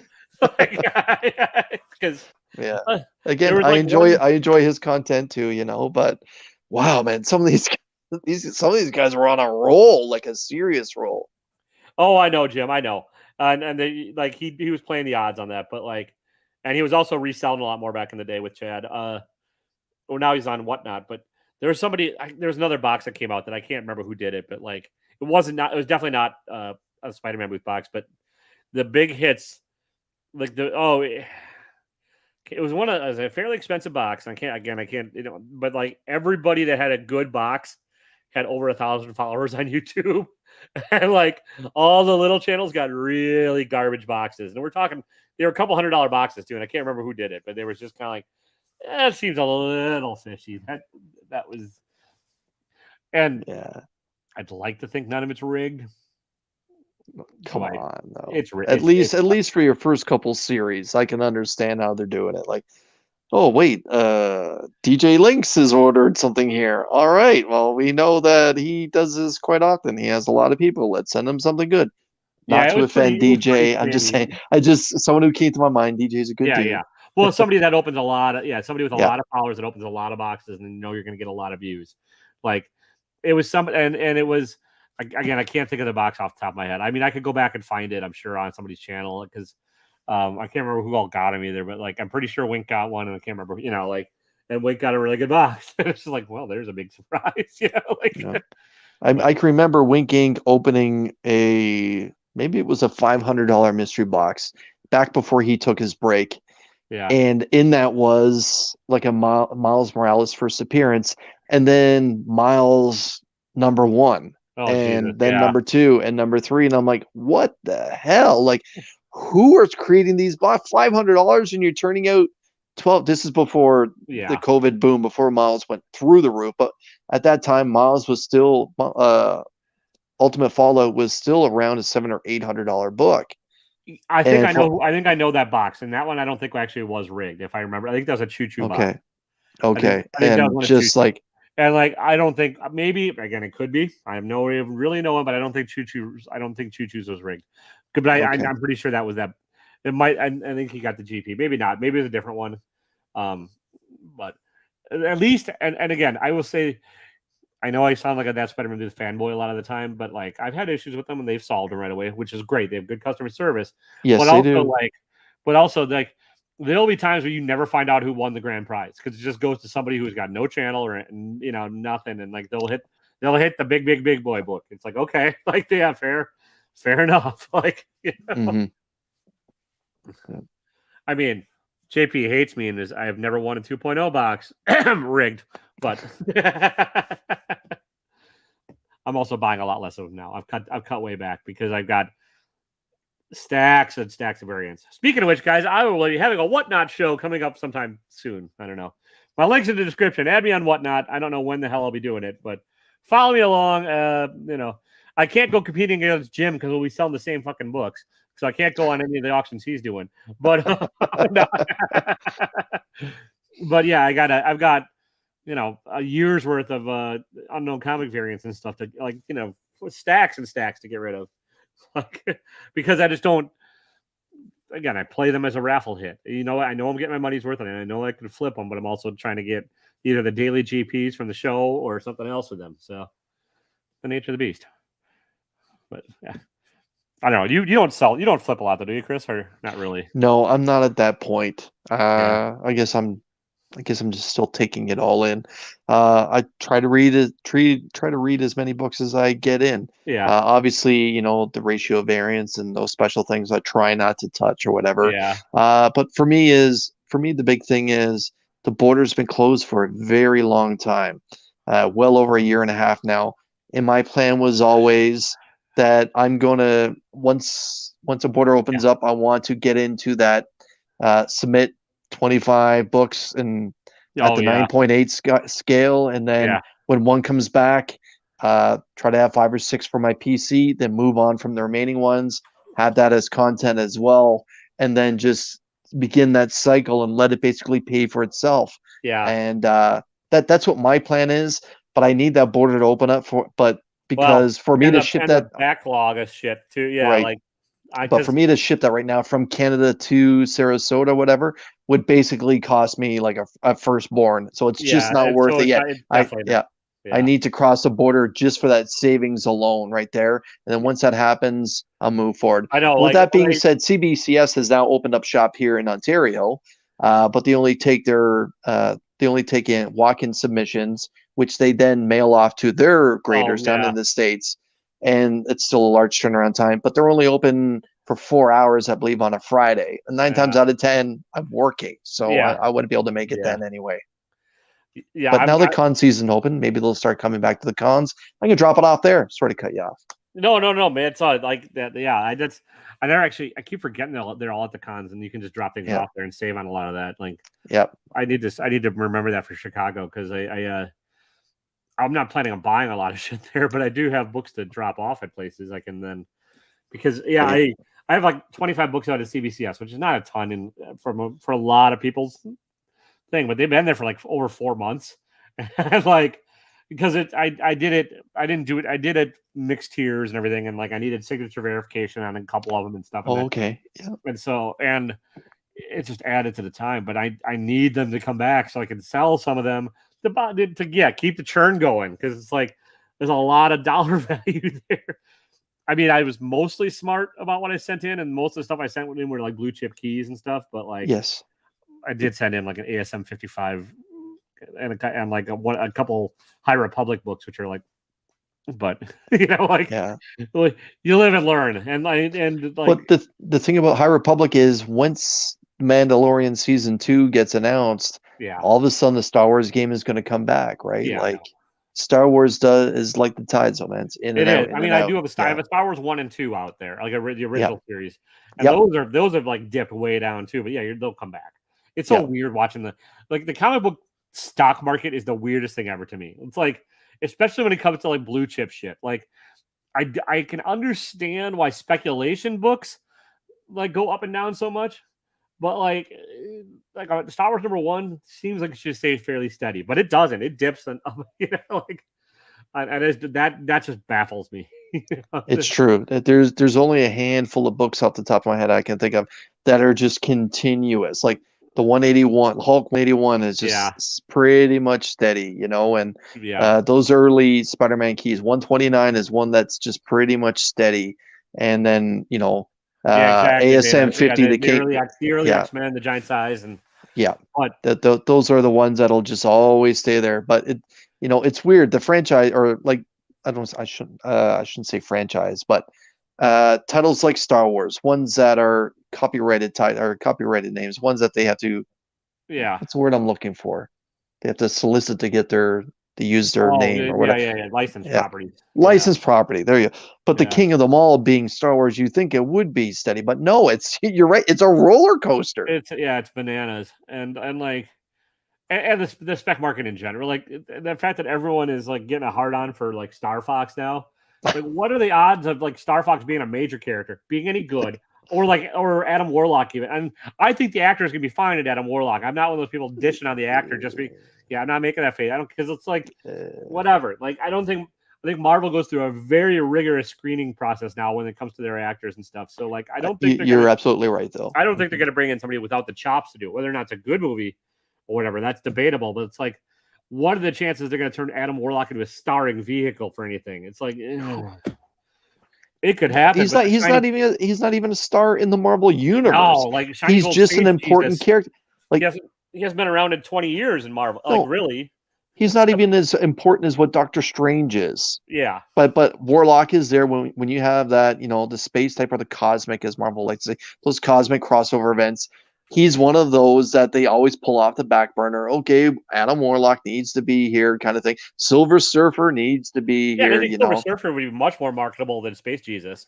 Like, right, and right. It's just like, but and then it's just, but the fact that the fact that now Adam Warlock is worth more than like a lot of Silver Surfer keys. It's just like, but in the end, it'll all balance out. It'll all, it'll all balance out. Yeah, he was important, but he was important in the Infinity Gauntlet saga, which they did without him. Yeah, you're right. You're right, Track. Feel free to jump on if you want. We can make this a Canadian versus American sandwich. I'll be you guys can be the whitest of breads. The baguette. The baguette. I'll be the poutine. I'm the cheese from Wisconsin. You gotta fight over who covers me in gravy. Oh my god. Yeah, that's right. This is not Slab Hub. But exactly right. Like the one of the final moments in the Infinity War, in the Infinity Gauntlet, it's Captain America, Silver Surfer, and Adam Warlock. Yeah. And only one of those three are actually in the movie that stand up against Thanos. But speaking of an underrated key that I've got the first appearance of, Beta Ray. Yeah. Like, not Jim, but Beta Ray Bill. That's kind of Canadian. That one, not to tangent too much, but I picked up like on eBay, CBCS 9.6 signed by Walt Simonson for $200. This is like in April of last year, so it's been a while. Okay. But like, I was to say, there's no way. And it's the 9.6 has got to be $1,000. It's the red label CBCS, and it's signed on the inside cover. But I don't give a shit. I prefer it on the inside cover because I don't necessarily like seeing the signatures on the cover. And it's like, I'm holding on to that mother. It's like, yeah. And I actually had a trade. You know James Willie, the other Canadian? Yeah, he's the third Canadian. Yeah. Yeah. I traded him a bunch of Venom stuff because he's big into Venom, and he gave me like a bunch of Moon Knight and a bunch of Mark Spector books, which at the time were nothing. But now they're all like ching. And then 2 Canadian price variants for Thor 338 and 339, which are both 9.8s, and there's only like 10 of each of them on the census. I'm like, holy shit, dude. So I might unload those though, because I could use the money. And like, again, first appearance of Beta Ray Bill, yes. First appearance of Stormbringer, his fucking hammer. I don't know if that's going to be such a major key. Like, yeah, especially when Thor starts using Mjolnir back in the films, Stormbreaker is just going to be there's left behind. Everyone's specking that the Beta Ray Bill's coming to the new Thor, but it's going to be a very crowded movie if that's the case. Because you're going to have James Foster as Thor, you're going to have Gore, you're going to have all this shit. If they bring in Beta Ray Bill, they might just kill the fucker off right away, which would be annoying. But I don't think. I wouldn't be surprised if he's just an end credit thing, or they don't do him at all this movie. So I could be wrong. Yeah, I think he's more of the big time when we have everyone in a maxi type of movie You know, we had the opportunity to have him in Ragnarok. We only got his face in the statue, so he's there. We know he's. Oh, I love him. He Jim, exists. I love him, but like, he has to be done right, though. Plus, they're running out of ex-wrestlers to play him. Like, who do you have? It's gonna have to be, because it can't be John Cena. He's already taken. It can't be The Rock. It's gonna have to be one of those types. I think that'll end up playing Beta Ray. Yeah, it's got to have the arms. That's for sure. Yeah. Yeah. I don't know. Ex-wrestlers. Who's left? I don't know. There we go. Now we got a meaty sandwich. What's up, man? How you doing? What's up, Dracula? How you doing, sir? You're muted, or did I mute you? Nope, I didn't mute you. He could be 100% CGC. That's fine. Yeah, I'll take it. Which Steve Carell can play him for all you care. There we go. Yeah, there I am. Hey, how's it going? Good, man. I would boycott it if it was Steve Carell. That voice would drive me nuts as Beta Ray Jim or Beta Ray Bill. No, maybe he could be Octopus. He actually, I'll give him that. Yeah. No, because he'd be like, no. And that office voice of his. No, I can't. No, God, please. I'd rather have Dwight Schrute. I'd rather have Rainn Wilson as the voice of the octopus. Anyways, what'd you get today, Dracula? I know you went live, and I don't need to steal your thunder. Did you get any good books? I did. I don't mind showing them off again. Show them off, yeah. Yeah, Chris, I was just about to hop on your show, and I just missed it. So I was like, sorry about that. It's all good. It's all good. I ended up doing my own with Comic Aussie, and I think we're gonna do that every week, me and him, by the sounds of it. So there you go. So we're all branching off to our own thing. We're all stealing Chris's ideas. Let's go live and talk about comics that came out. Yeah, we did the watch hours. That's why I started 6:30. Yeah. Just gotta find the right time slot. That's all. You haven't made it if Rob doesn't jump on though. So you need fat stacks at some point. What do I get here? Moon Knight 4. Oh, no, is that very cool. Is that a store exclusive? Stormbreaker Joshua. Oh, nice. I like that cover. What's his name? Kisara. Yeah. Oh, yeah, that's a cool cover. And I'm confused by this because this looks like Venom. Yeah, it might be a Venomized weird yeah. I don't think he's in this. He's not. Spoilers. No. Yeah. Yeah. Thank God. Yeah. Of course, I had to get DC versus Vampires. I heard that was actually a lot of fun. And I might have to go back and grab I read it. I thought it was really good. It has a big twist ending for the first issue, and I thought it was laid out really well, and it moves pretty quick. How many issues? Do you know? I believe it's 12 issues. It's going to go all year and end next Halloween as well. Nope. I'm not. No. Yeah, it's going to be 12 issues. Yeah, I mean, obviously, I'll see. I'll wait for the this one, maybe the next one, and see how it goes. I'm not. I don't have this. I don't have the strength for 12 issues of Vampires. I got the Long Halloween special. Nice. Yes. So I love the Long Halloween. It's one of my favorite Batman stories. You'll let me know what you think of it. I think you'll probably enjoy it. Yeah. Or if you already read it. I mean, this one. This is probably the book I'm most excited about reading this week. Primordial 2. Yeah, my store had all damaged copies of that. Oh no. Yeah. I love the first issue. Yeah, me too. Yeah. Very original. Yeah, and I mean, Gideon Falls is one of my favorite series of all time, and it has a very similar vibe. So, yeah, exactly. That's what I'll do, Jim. Yeah, and Lemire, I won't say he can do no wrong, but he's usually he can do wrong. Even his shitty books are better than a lot of other people's good books. Well, I just think Sorrentino is one of the most original storytellers in terms of his page layout. I mean, yeah, he actually and they're innovative, but they're very clear, which is great. Yeah, but I mean, does a lot of stuff like this splash pages. Yeah, crazy. Yeah, right. And that whole '60s vibe to it, and the flavor that the colors and the dot. Yeah, colors as well. I think it really plays into the Cold War era that story is trying to take place in. He's channeling He's channeling his inner Jim Steranko. Yeah. Yeah. Yes. Ice Cream Man 26. Nice. I got that one last week. Like all the solicitations. Yeah, have been this is fucking from weird, last but week. I really and like then that one. the B cover as well. Oh, nice. Yeah. It's got that Jonah Hex flavor to it. Yeah. This is from last week too, Thor 18. Yeah. That's a real good read. I actually really enjoyed that. That could be one of the better Kate's books that's come out in the last 6 months individually. Yeah, I think the last issue of this I read was like issue 10, so I'm way behind, but it's on my pull list, so I still get it every week. Yeah. Well, here's the thing. I'm a huge Thor fan, so nothing's happened. Yeah. Since issue 10. I mean, honestly, there's a new right. Yeah, you can start right at that one and just move forward. After the Black Winter, and I'm a huge Thor fan myself. But after the Black Winter, it has been pretty much filler. Yeah, the Donald Blake arc was not good as far as I'm concerned. That wasn't horrible. That at least was entertaining, but again, nothing to it. Not to it. So this one has good potential.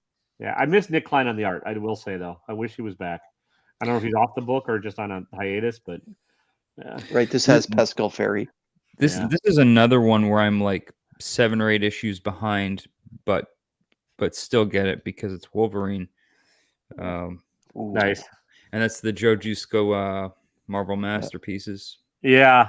I've not been reading that. I've heard mixed things about the. So Benjamin Percy, who writes this, is now the new writer for Ghost Rider.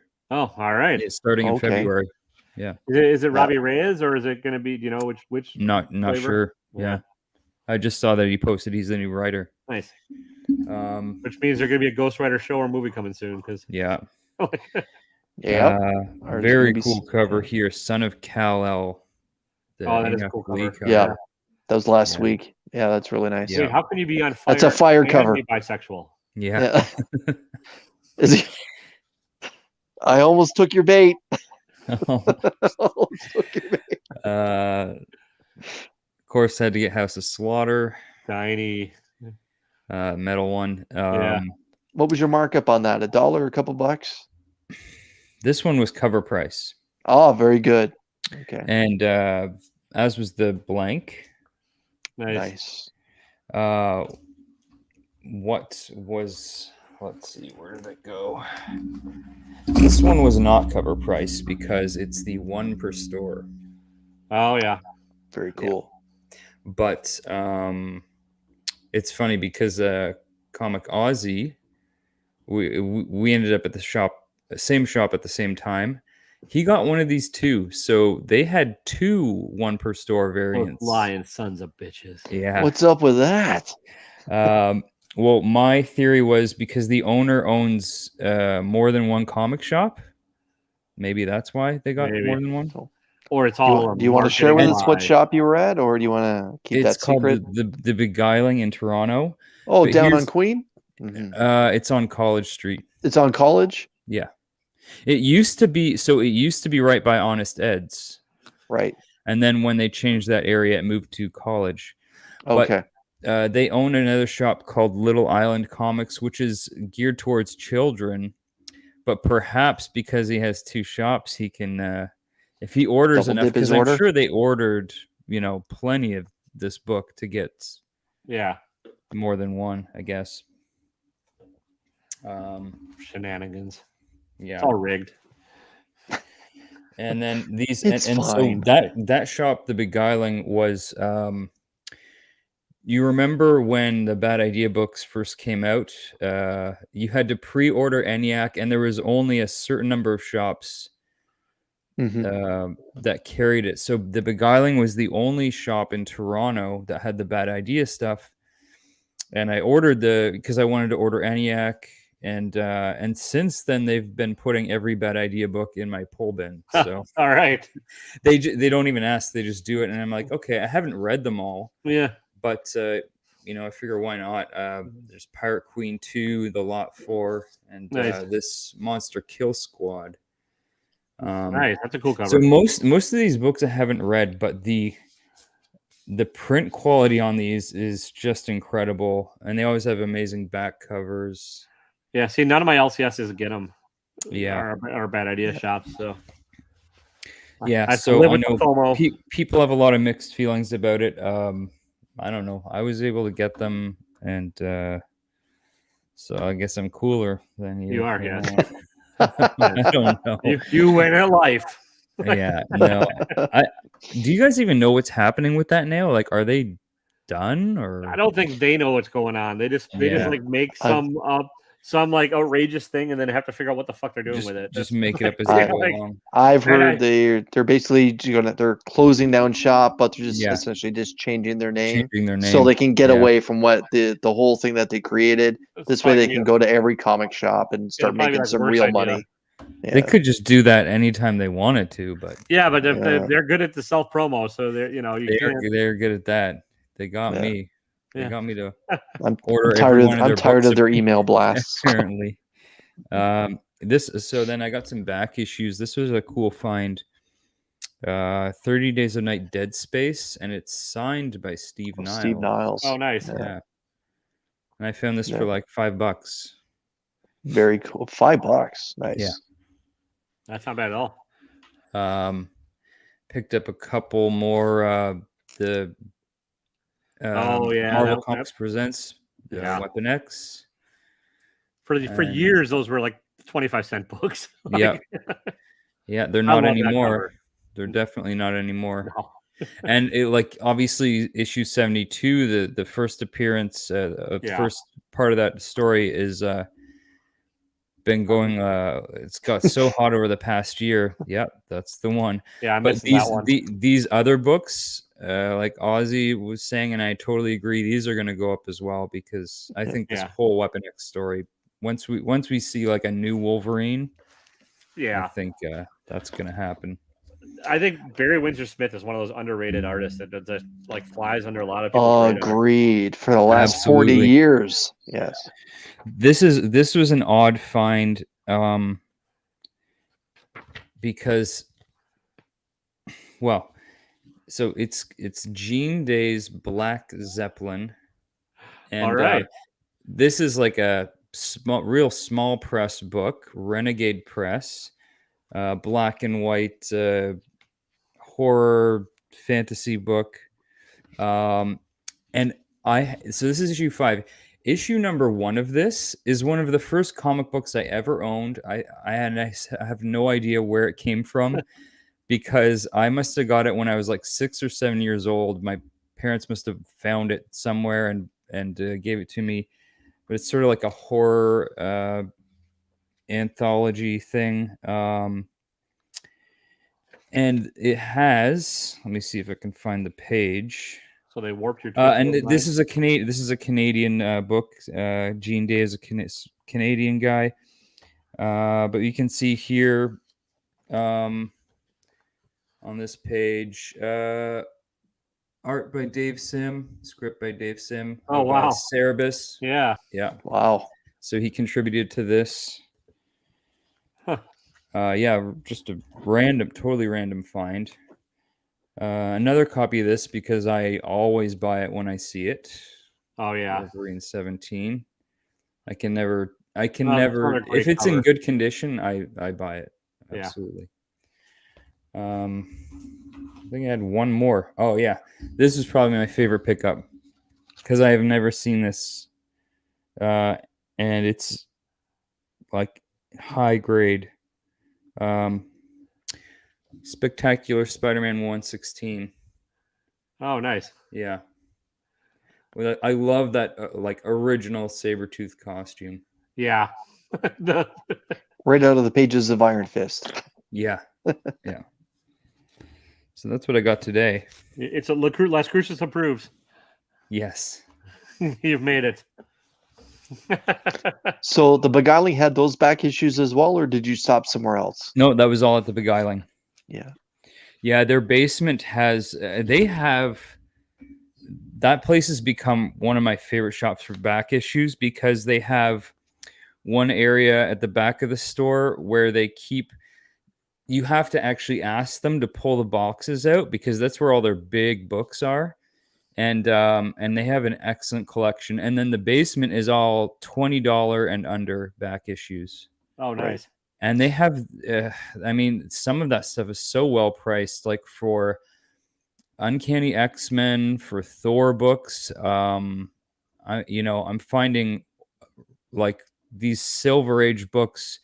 You can find under like Uncanny X-Men, like double-digit Uncanny X-Men for under $20. Wow, which is amazing. And in maybe still low grade, but even some mid-grade stuff for under $20. It's crazy. Whenever the one thing I always think of when I hear the beguiling or someone else from Ontario that hits the beguiling, like I always remember every week the guy that created Scott Pilgrim, that comic book creator, he's there all the time as a customer. Like that's his go-to shop in downtown Toronto all the time. I forget that man's name. Is it Brian Malloy? Is that it? Scott Pilgrim? the guy who created Scott Pilgrim. Yeah, so Taylor, like if you ever made it to Toronto, that is the shop that would kind of be right up your alley, I think. Nice. It's the shop that I went to even when I wasn't collecting comic books like floppies. Yeah. I would still go there all the time because they would have that's where I would go to get all the small press trades that I was picking up, comic anthologies, things like that. Yeah. They specialize in that, like and they have an amazing selection and stuff, stuff that's out of print and European stuff, just stuff that's generally hard to find at other shops. I would definitely, yeah. Well, yeah. I've never been to Toronto, so I want to go check out the city too. Mm-hmm. And if I can figure out my life plan and they open up the border, I'll make it work because I want to become a comic book van lifer at some point. So I'm gonna try. No, it's being done. I know Bueller beat me to it. That son of a bitch. Can't trust comic collectors without hair. But anyways, yeah, there's room for two of us. I'll just run him off the road. Out of He'll stay on the West Coast. You can stay in the Midwest. I'll go to Canada. Nobody will expect that. Come north, yeah. Bueller told me he was gonna try and stop by Toronto at some point. So. See if you can. No good to get an idea, man. It's no good to get an idea. No, I know, and I also have other parts to this that I've not disclosed, and I'm not going to disclose yet. So, like, I have notions that I'm going to try and pull off with this whole thing. So, but yeah, I have to be able to afford. I figure out a couple minor details: how to make a living while I'm doing all this, how to afford the van, and how to generate interest for more than 11 viewers. So, like, minor details. That's a good night for me. Yeah. It's a good night for me, too. So I appreciate everybody watching. Thank you, audience. If anyone else wants to jump on in, the link is posted at the top of the chat. I'm not sure how much longer we're going. I'm losing a little bit of steam, but, Drax's been drinking, I can tell. And just getting started. Nice. Yeah. What's your poison tonight? Well, I had a Guinness, and now I'm having some Lagavulin. Ooh. Yeah, which I got for my birthday. I got a 16-year Lagavulin. You fancy bastard. That's a hell of a peat monster. I love it. I like the peat. Yeah. Nice. It's Pete with that T at the end of it, guys. It's my Scottish heritage. Nice. If I wasn't Scottish, I don't think I'd be able to drink it.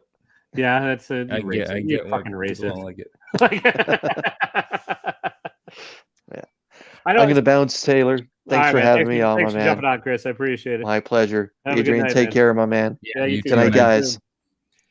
So you're a big Scotch guy in general, like over if that's your whiskey of choice, is Scotch? You know what? I'd say it's about 50-50 with Scotch and bourbon. Yeah. Okay. Depends on the mood, I guess. I'm much more a bourbon guy. Like I just like the flavor profiles of the bourbon. I'm not a big peaty guy, and I'm not a giant into the smoke. So I'm like, all right, well, I get those two, like Yeah. But I also some of the bourbons do get too sweet for me. So yeah, that's generally what I find is they can be a bit too sweet. Yeah, it depends on where you get them or how aged and like. Everywhere around me is like there's about 4 billion distilleries. You can't throw without stone without hitting them, but they're all way too new. So they're all like there's a super distillery in Indiana where they all just get this shit mixed, and like that's our flavor profile. But it's all real young and real raw, and it's just like drinking rubbing alcohol. Yeah. Like yeah, Yeah, here I don't have too many options for bourbon. Just kind of the big names, maybe a few smaller distilleries. The one I've been drinking lately is Basil Hayden's. Oh yeah, that's okay. Yeah. It's not my favorite, but it's not bad. So Yeah. you should open your own bourbon, specialized bourbon liquor store up there. You'd probably make a killing. Yeah, possibly. Yeah. You know, like, find a niche, fill the niche. That's all. Yeah. That's why I was gonna find the niche of the van, and then Bueller filled it. That fucker. God damn it. God damn it, Bueller. So that's what you didn't pick up a ton of other books this week or anything? Well, I did at there was a Comic-Con on the weekend, Oh, Fan nice. Expo, and yeah, I put out a video with what I got there. I have not seen it yet. I will go check it out. Everybody go subscribe to Actual. There you go. I've said it. Yeah. I didn't get a ton of books there. Probably about a similar size stack. Nice. But my God, so that was the first con I've been to in a very long time. Because when I wasn't collecting, I had no reason to go to conventions. I'm not into cosplay or anything like that. Yeah. I was surprised by the price of the books.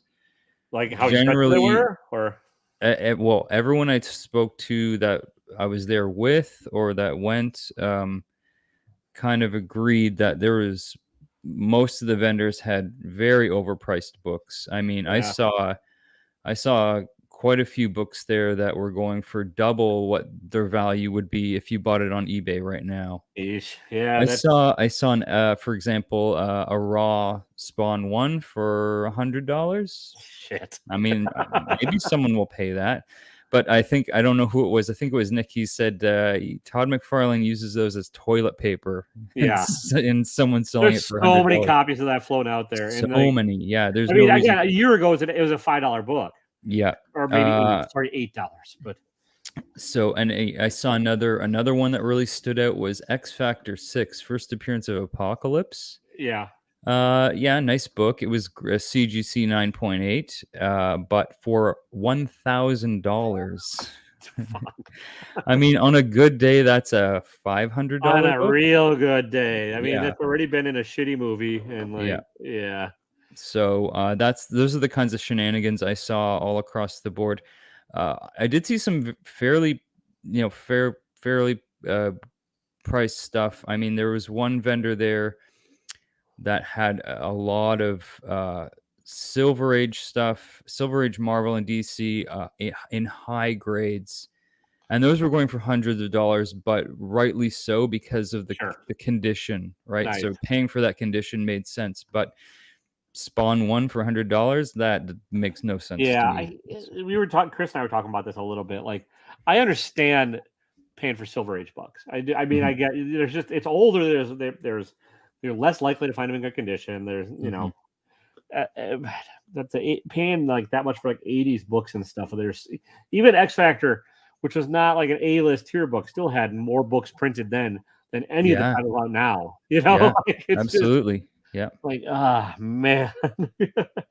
Yeah. And second on like a villain, it's just get a cool Silver Age book. Just get something that's like got a piece of history behind it, that's got some stuff to it. Oh, dude, the things you could get for $1,000. I mean, I know.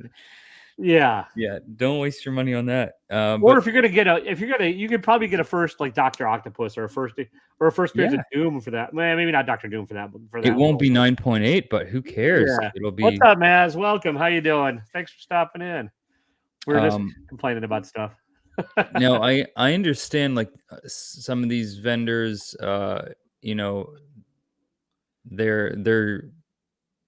they took a loss by not having conventions of the past year or two. Sure. But so okay, you want to raise your prices, but these were not priced to sell. These are priced to just sit there on your rack because who's paying those prices? Yeah, unless they're hoping to get counter offers and stuff. Yeah, there's that for sure. But that still seems and I have not been to a con in a while either because I was not collecting for a long time, and I'm like C2E2 is the next one I'm going to, and I'm not planning on buying any. My goal is to like meet up with friends and meet people I've not met in real life, network with some folks, and hit up like probably hit up Artist Alley and some of the smaller stuff, and then maybe go back bin diving if anyone has any there. But like I'm not planning on like I have no interest in buying a key book there. It's not why I don't want to walk around with it all fucking day. It's not like what I'm going to be in for. So C2, I want to meet people like Maz and hang out and stuff. And what you just described is exactly what I did. I went to meet people that I only knew online and got to finally meet in person, and then to go get books signed, books I brought with me, and then I looked. Most of the books I bought were like $2 to $5 books, maybe a couple $10 books. Yeah. I'm just looking for like cool artist stuff and cool like smaller run stuff and indie books, but then just to have fun. Like I'm not. More power. Like I know, like Comic Man Andy spends a bunch of cons and stuff, and like he spent thousands. And I'm like, more power to you, man. If you can pull it off, if you have that churn going where you can sell enough to make that work, or whatever your resources are, that's great. Yeah, but I also don't think probably cons are the best way to do it. You get the guys into it con, and you offer them $500 the Tuesday after. With the number of avenues you have now for buying and trading comic books, it's. I mean, it hasn't made cons obsolete by any means, but it's just like you have way more options for finding that one particular book.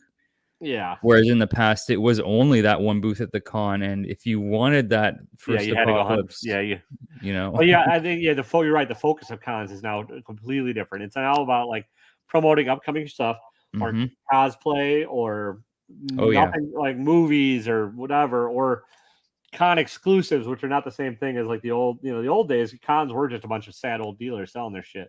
But like I had the chance, like, I mean, I was in high school and I didn't know any better, but I had the chance I could have probably bought a page of James O'Barr's original Crow, like issue number one, the first issue, because he was at a con here, and it was a con in a side room of a bowling alley. And I probably could have. Sounds about right. I probably could have picked up a page of his art for under $200.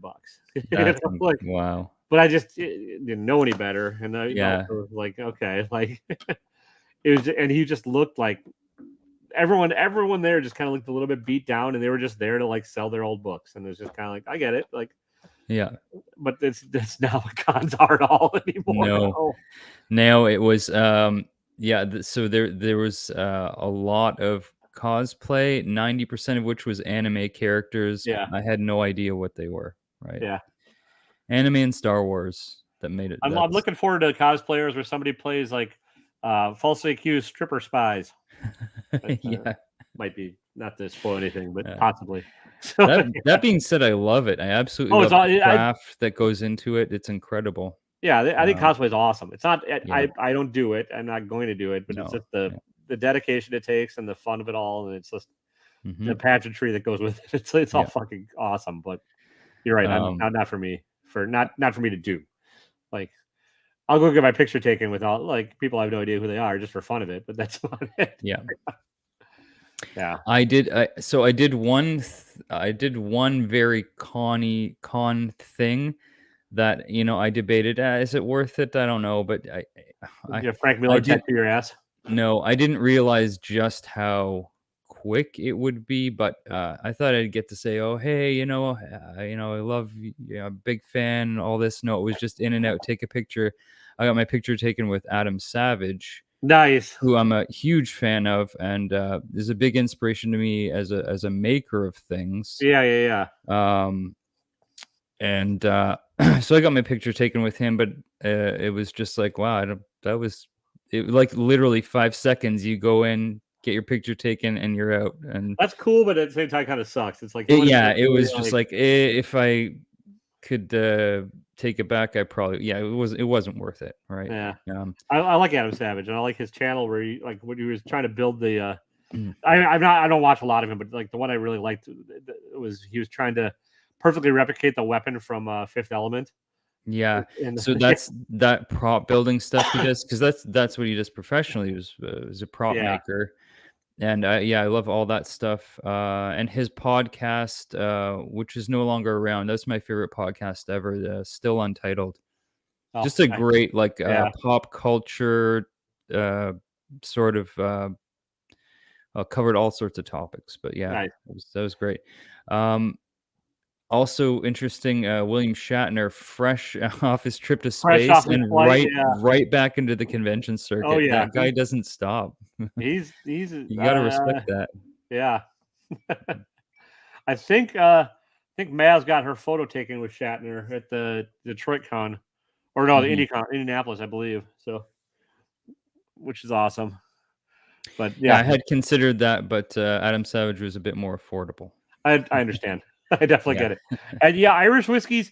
I'm sort of new to the Irish. I have not drank a lot of them. I've had like the Redbreast and the Powers and stuff, but that's kind of about it. They're not bad from what I've had. They're not quite. Yeah. There's one I like. That's a heck of a birthday then, Maz. Yeah, that's awesome. What is it? This one I recommend, Writer's Tears. No, that sounds very Irish. Yeah, awesome. And it's a copper pot still whiskey. Nice. Which I'm sure means something. I'm not entirely sure what. But I like it. It's not as smooth as bourbon, that's for sure. It's definitely I don't mind a little bit of bite to it. It's just the flavor's got to be right there with it. But yeah. So but that is much smoother than Jameson, I'll tell you that. Yeah. Well, Jameson's just yeah. Jameson's if you just don't like yourself very much and that's right. And you want to acknowledge it by poisoning your throat. That's true. No offense to any Jameson lovers. Actually, I don't fucking take offense. I don't care. If people are offended over whiskey shit talking, they've clearly never been to a bar. Yeah.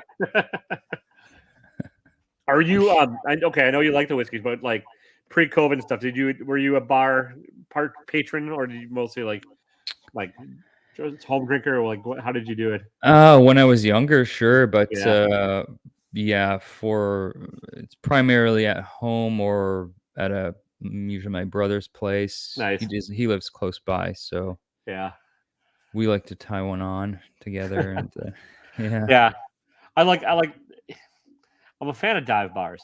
Yeah, because you just get the dumbest, oddest conversations at those, and that's just my thing. It's not, you don't get the best drinks, but it's also, yeah, I live in a part of Toronto where there's quite a few bars around, and some are dive bars. One of my favorites is actually called Swan Dive. Nice, I like it. And it's so I live in Little Portugal area, and a lot of the bars now were, I guess you could say this area became a bit more gentrified because a lot of the bars were what used to be the old Portuguese sports bars where it would just be old Portuguese guys go to watch soccer and smoke all day. Yeah. And then as the rent increased, they got bought out by other people, and they would do very little to renovate the bars, just take down the Portuguese flags and put up start serving different beers. There you go. Yeah. Nice. Yeah. That sounds kind of fun, actually.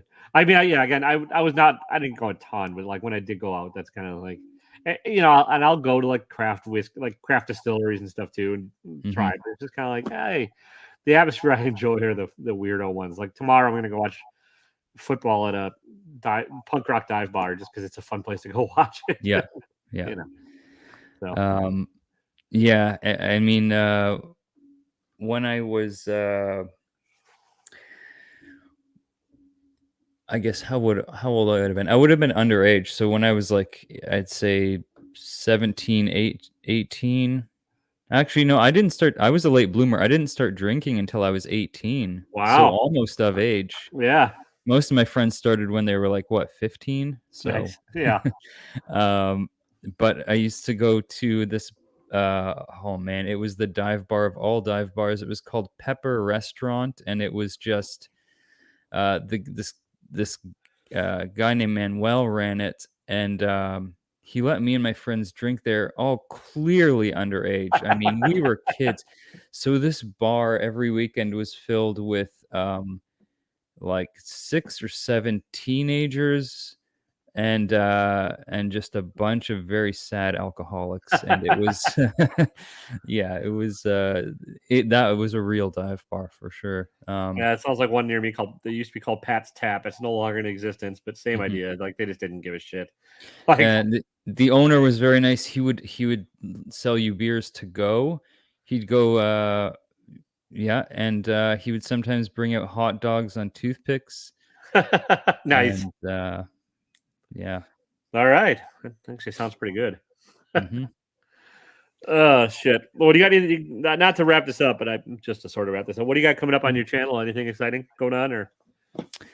I was trying to work something for this week. I don't know if it's gonna happen. I want to do a show on Bram Stoker's Dracula, since it is Halloween. Oh yeah. I made that so that I don't know what day that's going to happen. The top basically just or the movie. the movie, the Coppola movie, which is my favorite Dracula movie. I kind of want to just do a show talking about that with other people who are fans of it, and I've not seen it, or maybe even people who aren't fans of it. But I remember liking. I remember Gary. I like Gary Oldman's performance, but I've not seen it since probably it first came out. So yeah, that's nice. I'll have to watch the video.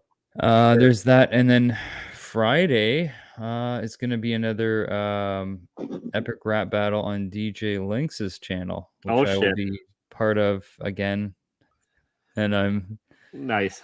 Sort of prepared for. I don't know. As long as you beat, is Tyler still the reigning champion? No, we're actually not competing against each other this time. It's just for fun. Yeah. Then it's not a rap battle. Yeah. Then No, it's just rapping. And technically it's not rapping. Yeah, that's right. And I'm just trying to think what else on my channel. No, I'll have another episode of Casual Dracula next week.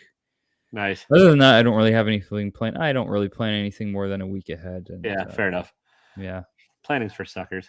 I think next Wednesday I'm gonna try and start a new weekly show with Comic Aussie. I think going over our pickups. There you go. Yeah. All the cool kids are doing it. Just copy Chris Comic Vet and go from there. Nice. And what will be interesting is I don't make it to the comic shop every Wednesday, so I'll have to improvise. Lie. Yeah. Yeah. Grab a stack of something people have been seeing and be like, oh, I got this in the back of the dollar bin, or whatever. Nice. Yeah, I don't have much either. I mean, I do the same old shit. I review a trade paperback, I give it away sometimes. You can win Fish Police if you're in the U.S., not in Canada. I'm not shipping that fucking book to Canada. That's okay. I have a forwarding service. Oh well, if you really want it, you can just watch the video and it'll tell you how to win it. It's not a good book. It depends. I use it sparingly because they charge an extra whatever it is. If I order a mystery box from someone, like a box of like 10 comics or something, the forwarding service is like an extra $30. Oh yeah, it's significant. It's definitely not worth it for this lump of shit trade paperback. So, I understand. And I know folks that'll do it. I'll happily ship to the shipping service, but that's the brutal thing of like international shipping. It's just there's no cheap way to do it, which seems ridiculous. Yeah, there really isn't. Yeah, fucking nationalism. It'll be the death of us all, probably, or global warming, or COVID, or a combination of all three. It'll be something. Yeah. So, all right, guys. Well, I think I am probably gonna wrap this one up. I gotta get to bed. But thanks for jumping on. I appreciate everybody watching. As always, if you're gonna be a dick, just be sneaky about it. Be a sneaky dick, or don't be one. A slippery dick. Slippery dick. Yes. Yeah. Be slippery and sneaky. Yeah. But with consent. All right. That's the awkward way to end this one, and that'll be perfect. See ya.